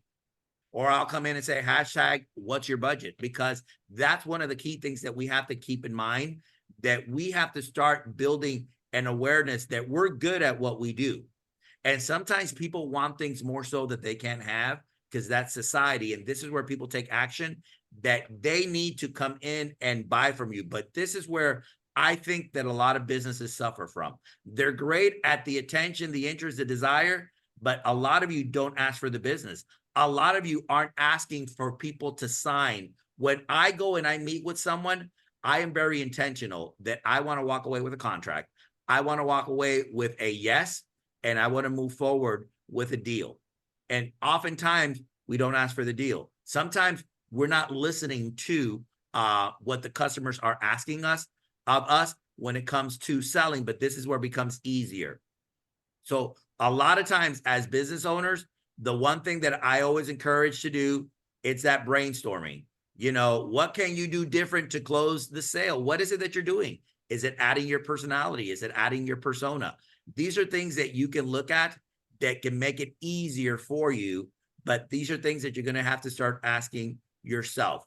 So one of my favorites is technology. I love technology and how it actually has simplified and made our lives easier. I'm going to go through a couple of things that we use. So anything that can automate the sales process for you, software, anything that's out there to automate tasks, to create one-on-one interface with customers. I have a booking link, and when my customers want to book time with me, they automatically have that booking link, and that is connected to my calendar, and automatically I connect that to Zoom, and they automatically connect with me, and that shows up on my calendar. And I'm going to talk a little bit more about that. But benefits, listen, benefits galore, because sales technology will lead to greater lead generation, higher customer satisfaction, shared sales, and marketing goals. Listen, what social media has done is that it's given us a platform to speak. A lot of people hide behind their computer, but people are willing to give when it comes to reviews, to answer surveys. So a lot of times people will come in and they do it when they're mad and they're upset. But if you give them a chance and an opportunity to do it when they're happy and when they're satisfied, but you need to ask them. And that's where you can actually increase efficiency. All of this is tied together, from the marketing to the sales. People talk about sales and marketing are two different departments. Sales and marketing, when I worked with Sally Mae, we had our marketing department, and we as salespeople will go to the marketing department and tell them what we needed. They would create the marketing that we needed, because we were the ones that were out in the fields talking to the colleges, the universities, if I needed new content. And we would work with them to create some of these items. But a lot of people, when they come in, and sometimes when you hire, some companies come in and what do they hire? They hire someone to run their sales and marketing. Big mistake, because there's two different essence. There's people that are great salespeople, but they don't understand marketing. There's people that are great marketers, but they don't understand sales. So this is one of the things that you have to look at in order to build efficiency. So when you start looking at what it is that you need, analytics. This is one of the key things. Anything that you want to look for, even if it's online. I know that some of you probably still do the relationship building. I know that some of you still come in and you network with people and they reach out to you by way of referrals and so forth. But analytics is the way to go when it comes to sales. When you're looking at what's happening in this day and age, metrics will help you look at what's out there. You have to do a little research. You have to look at online. One of the key things that I see now when it comes to doing what it is that I do, a lot of businesses don't want to come in and spend 7, 8, 9 hours, at researching something. But sometimes we have to look at these metrics, because that's going to help us with our sales pipeline. And once you start looking at the metrics, people coming to your website, how many of you actually are, creating content and sending that out, and people are coming to your website, and you're not looking at and using these analytics when it comes to looking at who's coming to your website, because we know everything. In this day and age, we know everything. A CRM, the customer relationship management, the CRM is your friend. There's a lot of great tools out there, but this is where you need to hold yourself accountable, where it lets you grab content information. Imagine your customers getting an email from you or a phone call. You're wishing them a happy birthday, or you're wishing them or congratulating them because, anniversary, whatever it is, you can collect the data that you want to, depending on who you are and what makes sense to you. But this is where you want to come in and start tagging these people to see they're not ready. So if there's a customer out there that they're not ready to do business with me right now, I am not going to continue calling them and talking to them because they already told me that they were not ready. I will periodically send them a, hey, listen, hope you're doing well. Just want to let you know that we're still here. But this is where you need to start keeping track of what you're doing, because this is going to be easier for you, especially as you start driving sales and revenue to your company. The email automation. Email is the most popular when it comes to, all of us have a cell phone and we're all checking our emails. People love to come in and receive emails. I love emails that will educate me or that they're offering me something of a discount. If you are sending me an email with nothing of substance, I will unsubscribe. But this is where you have to come in and talk about some of the things that you do. Maybe with you, Denise, it's coming in and showcasing and highlighting, something simple about tourism, and how being in South Florida, some of the things that happen. And you may send that out once a month. With you, Grant, and your podcast, you may come in and start giving, motivational, clips from your podcast that you come in and you just give a little highlight. And then you actually have a link that takes people to where you host the rest of your podcast. There's a lot of opportunities out there, but this is where you actually have to come in and put your best foot forward and keep open communications, because this is where a lot of people are looking at the SEO. A lot of people are looking at the social media and so forth, and that's great. But this is where I've seen that we've had the most success when it comes to the things that we're doing. Call tracking. Call tracking software monitors incoming and outgoing calls with customers and prospects. Everything in this day right now, there's an app for it and something has been created. Okay. And this is where you need to know where your call's coming from. So if you actually have a phone number on your website, you can track. There are actually programs. We use actually Go High Level, and Go High Level, when our customers, potential customers call us, we already know where they're calling us from. We're already collecting some of that data to see, because if we came in and we did a nice little push in Tennessee and we're getting a response from what it is that we did, an ad or anything like that, that is what's going to assist and help us. And this is where we're looking at what we're trying to do moving forward. That's why you actually have to have software that tracks some of this, because maybe your customers aren't in your backyard. Maybe your customers are someplace else. And this is where you actually have to look at, because in this day and age of taking everything virtual, you have to be mindful of that. Chatbots. This is another great thing. Everybody has one.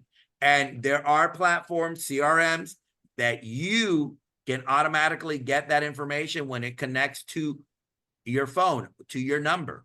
And people are probably, they're asking questions, and you can change and modify those questions to respond to them according, because we have become a society that we want answers now.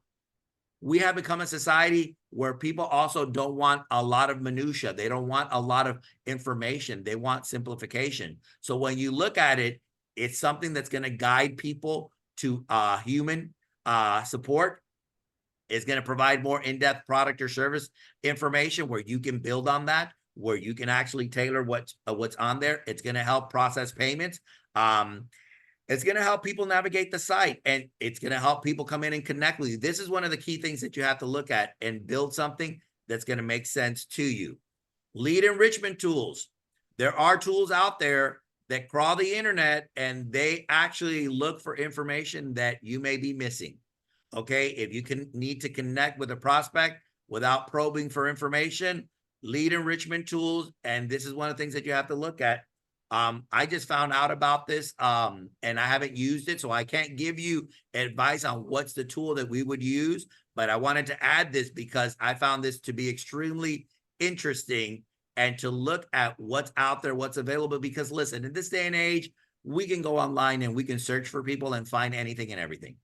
Okay, and this is one of the key things and the reason why they created some of these tools. Scheduling software. I said this earlier.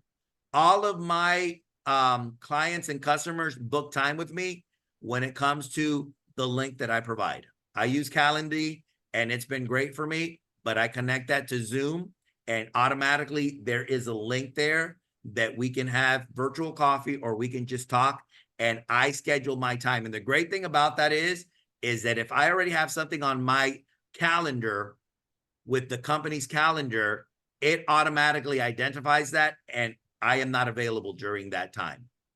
One of the best tools that's been created, in my opinion. E-signature and document tracking. Someone called me the other day, Orlando, can I fax you something? No, because there are some people that still use that. So even if you're not using this to say, hey, I can get that contract over to you, okay, and you just have to sign it. You don't have to wait.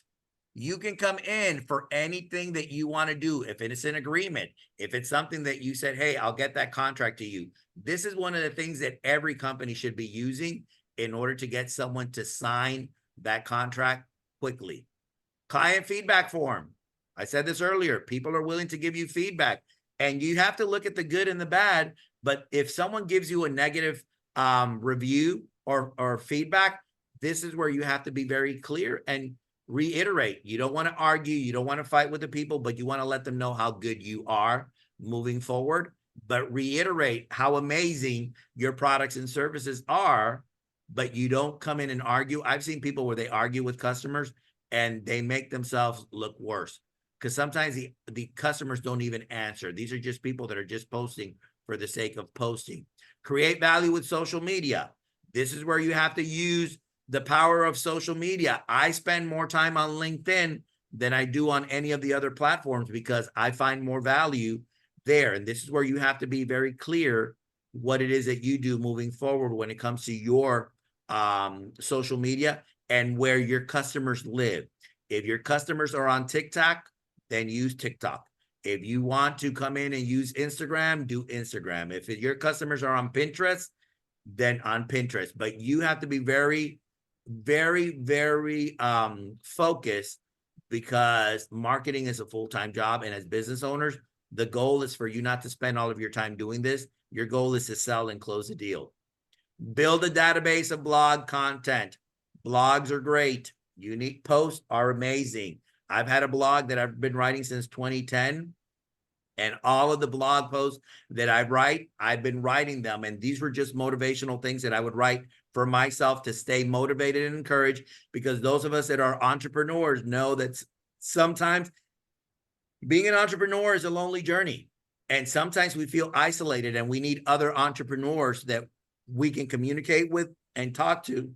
That's why programs such as these are great, to meet other people and to talk to other people. Pitches using video and AI. Imagine you having a dynamic personality and not creating a video to come in and promote yourself or talk about what it is that you do. There's a lot of videos of me out there from interviews that I've done or workshops or trainings that I've done. And I use a lot of those to come in and have links to share with potential customers and clients. But this is where it becomes easier for you to look at what it is that you're doing. Build a database of these blog content. So blogs are amazing. The more that you build, the more you can create, the more opportunities that you have there. And I think that that's one of the key things that you have to look at, and I think that that's the key thing. As I start looking at this, I added this again because I don't think that as business owners, we are maximizing content. We're not writing articles of expertise. Why? Because it's easy. That is going to live on your website for the amount of time that you have that. Another thing that's great, top 10 tips. What are the best tips that you can give, Denise, when people are traveling to South Florida? What are the best tips that you can come in and talk about when it comes to insurance, Cynthia? There are things that you can do. And I reiterated this again, because sometimes we're not looking at this, but blog posts and content is ideal to scale. And the great thing about it is that you don't have to be an expert. You can use the Chat GPT for sales. You can come in and you can write a blog post. Since mine are more motivational and they're pretty much short, I write those myself. But when I want to write about marketing and sales, I give prompts to Chat GPT. I ask questions and I modify it, because I also have to make sure that what I'm putting out there, it's my voice and it's not the voice of, Chat GPT. But this is where you may want to come in and, top 10 tips, or you may want to come in and write social media posts, updates, or draft an email newsletter. There's a lot of things that you can do, especially when it comes to the content that you're producing and that you're providing. And this is where you brainstorm. How can you start to incorporate technology in your sales process? The reason why you're doing all of this is very simple, because what you want to do is that you want to keep your customers happy. If you keep your customers happy, you want them to keep coming back. So that's one of the key things. The customer retention, selling is a personal connection that people have. You don't want it to be transactional. Don't underestimate the potential effect on your brand's reputation. If people believe in you, then they're going to become your salespeople.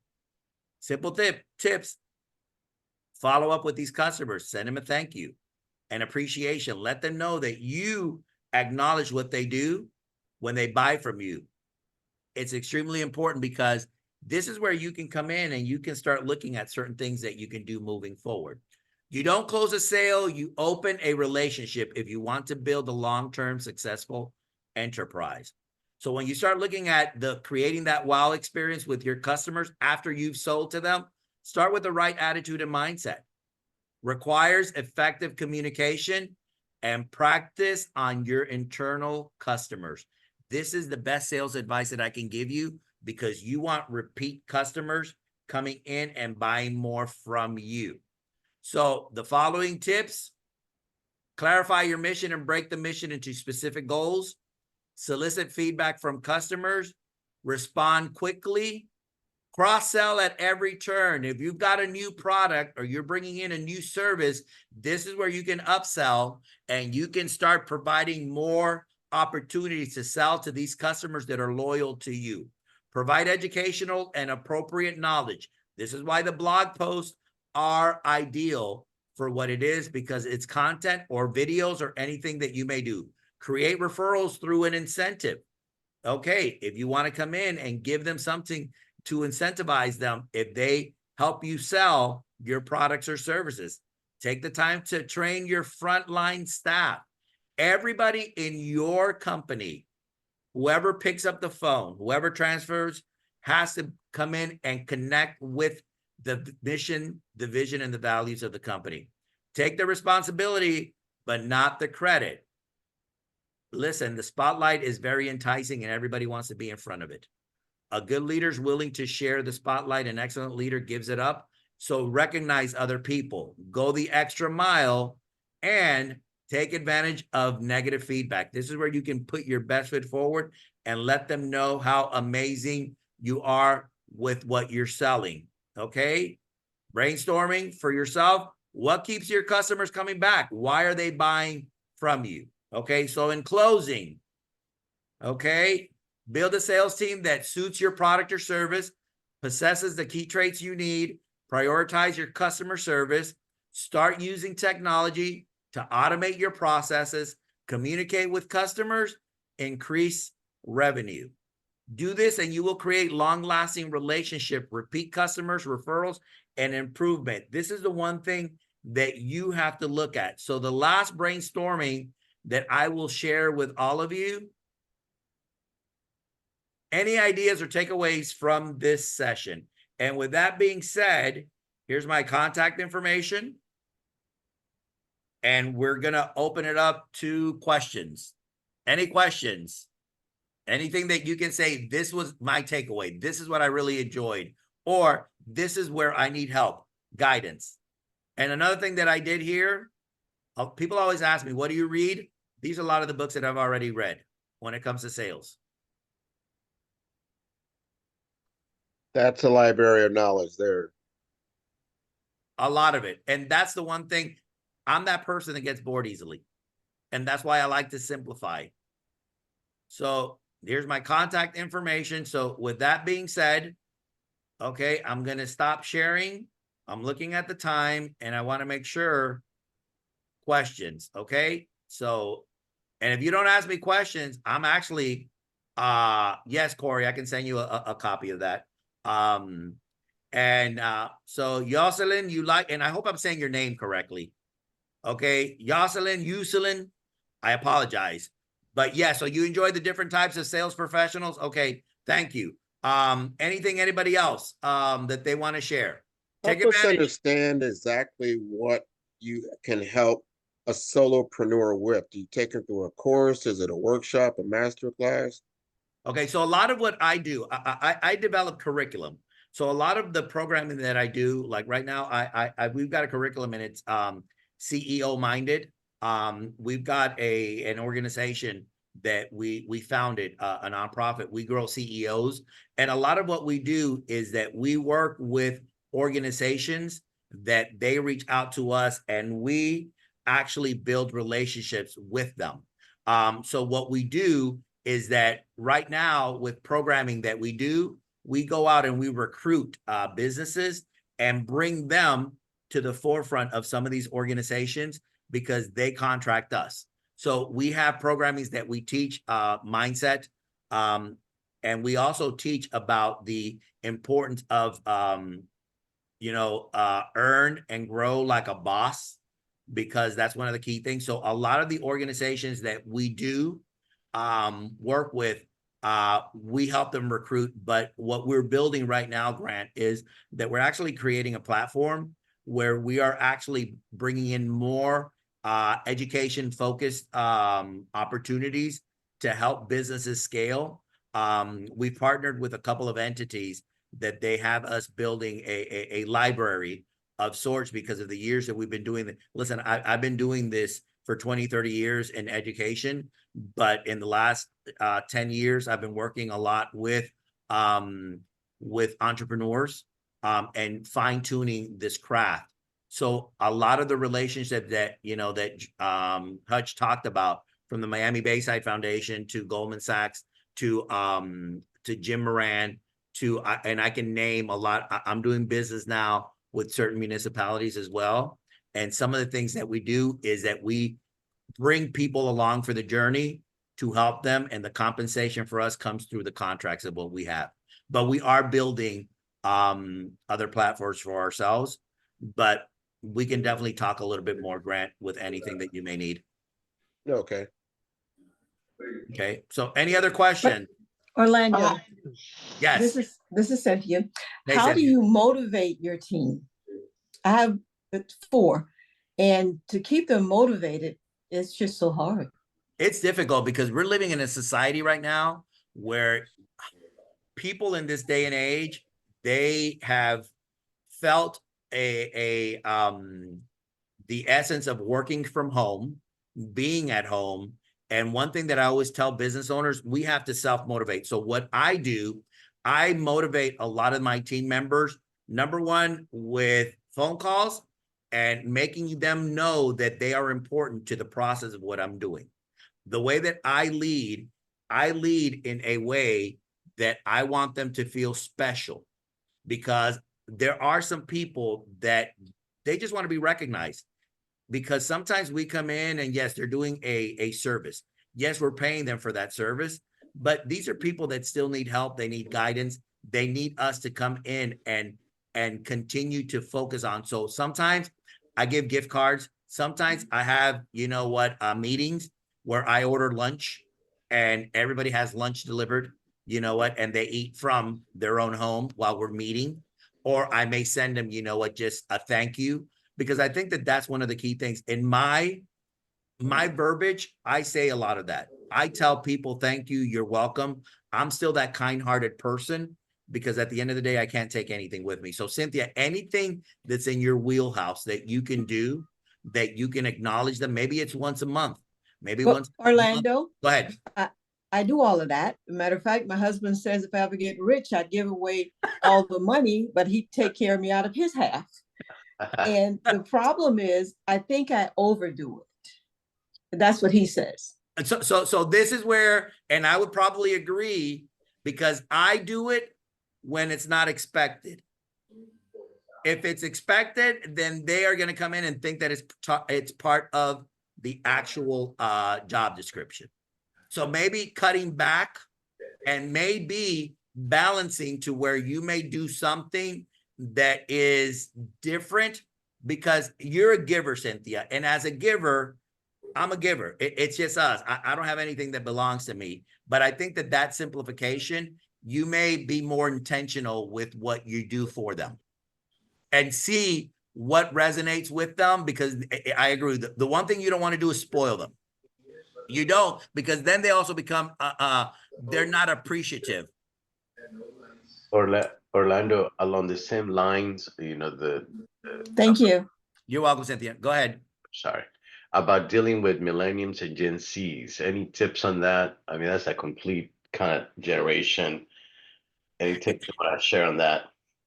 It's difficult. And one of the things that I will tell you, and please, my email, if anybody wants me to send them the list, please send me an email and I'll be happy to send you the list from the books and so forth. Let me step back a little bit because I look a little fuzzy. So I think that right now, understanding that all of us, listen, I drank from a water hose.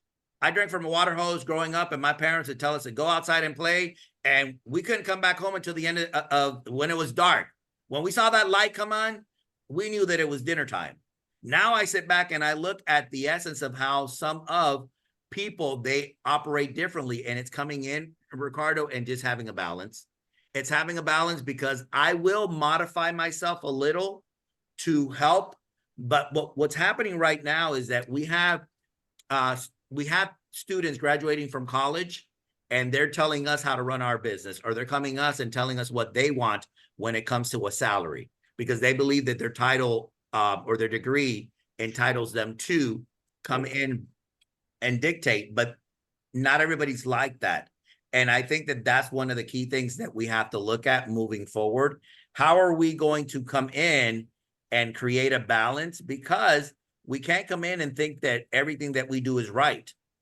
I allow my gut to tell me what I need to do, but I think that even training and educating, that's something that I've had, millennials come in and speak. I've had Gen Z, Gen X, listen, I don't know how many, but I let them come in and educate us, because it's not that we're right and they're wrong, or we're wrong and they're right, whatever. It's just that sometimes people just need to listen to a different point of view. My favorite aspect of diversity is diversity of thought. People think differently than I do, because then that makes me a better person, because now I understand where they're coming from. That's a good point. Thank you. Appreciate it. Okay, you're welcome. And Wendy, I saw that you had unmuted yourself. Did you want to say something? I had put it in the chat. I was saying that my biggest takeaway was that as a solo entrepreneur, I definitely need to implement some automation, because especially as I'm growing, I can't do it all. I know, I recognize that, right? So I definitely need some automation. And does it feel lonely, Wendy? Sometimes? No, sometimes when you have maybe questions and you want to just go back and forth about the thing you're thinking about. Yeah. Yeah, and that's why I have built an opportunity of working with other business owners to come in and highlight some of the things that I have. So a lot of people that I work with, and I have accountants and I have attorneys and a lot of things that I told you, Grant, that we do. I have a board.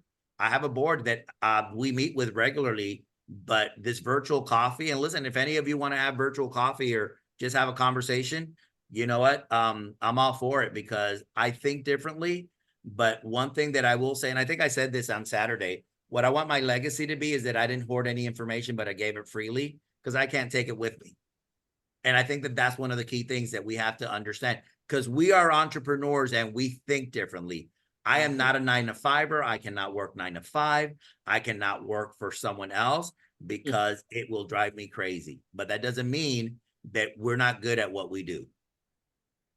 And that's one of the key things. Go ahead. We'll take one more question. It's 8:31. Yeah. Got you. So my biggest takeaway is the blogs and the 10 tips, and I have something for Cynthia. You might want to see if they can work in another area. If they can work in another area, at least it gives them an opportunity to explore different options because, you know, it's very, very difficult to motivate people. Give me somebody that is willing to learn and you can take them to the end of the world. If you can't motivate people, it's very difficult. Yeah. So maybe they might be interested in working in other areas that in the business, so they're learning and experiencing something new versus the same thing. If that's an opportunity for them.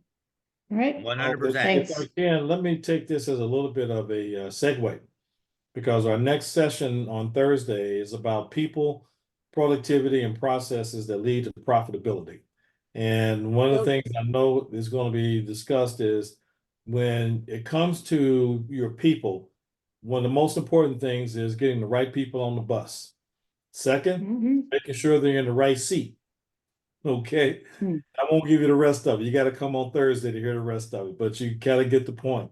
So, you know, Cynthia, what you were talking about and Denise was saying, you really can't motivate people. People have to come self-motivated. What you have to figure out is what does motivate people? What motivates that individual? And then help them to see how what they do for the company will help them to achieve that which they're motivated by. But you can't motivate them because that's the bottom line. So again, that's Thursday. But, I want to thank Orlando. I could have had a better setup for that, could I, Denise? I want to thank Orlando for doing a phenomenal job. Thank you, Sarah. I want to thank Lee for doing a phenomenal job. Thank you, Sarah. And I want to thank all of you for being here and being so committed, you know, to your entrepreneurial journey, that you are making the investment and the commitment of your time and resources to get better at what you do so that you can grow your business and jumpstart your success. And I'll remind you that, you know, and we're going to be talking more about this, particularly Ricardo and I, as we share with you guys about the ICABA Founders Advisory Network and our peer-to-peer group, because some of what I just heard is that, you know, whether we're talking about Wendy or Cynthia and Denise and other folks, you know, you do need to have, if you will, those people who have some of the same kind of issues and problems that you're having, and how are you solving them, and who have some of the similar aspirations and opportunities, and how are you taking advantage of them and sharing those things. And when we share those things, it makes everybody do better. So thanks to everyone. Been a wonderful time. Normally I'd ask the question about what was the one thing, but Orlando, I think everybody got their one thing here with the takeaway. So thank you for, you know, being just really great. And we will see you guys on Thursday. Good job, guys. And thank you, Hutch, Thanks, for everybody. being such a great connector. All right. The best. Thank you, guys. Cynthia. Have a good night. Thanks a lot. Appreciate you. Thank you. Thanks, Great everyone. job, Orlando. Thank you. Level up your success with the ICABA World Network, where accomplished Black professionals and entrepreneurs have created a thriving global ecosystem built from valuable connections and impactful collaborations. Be a part of a trusted network that uplifts, inspires, and enhances your success. Join like-minded and leading Black professionals to foster meaningful relationships, unlock opportunities, and access the resources you need to thrive in your career, business, and life. Go to ICABAWorldNetwork.com and join today.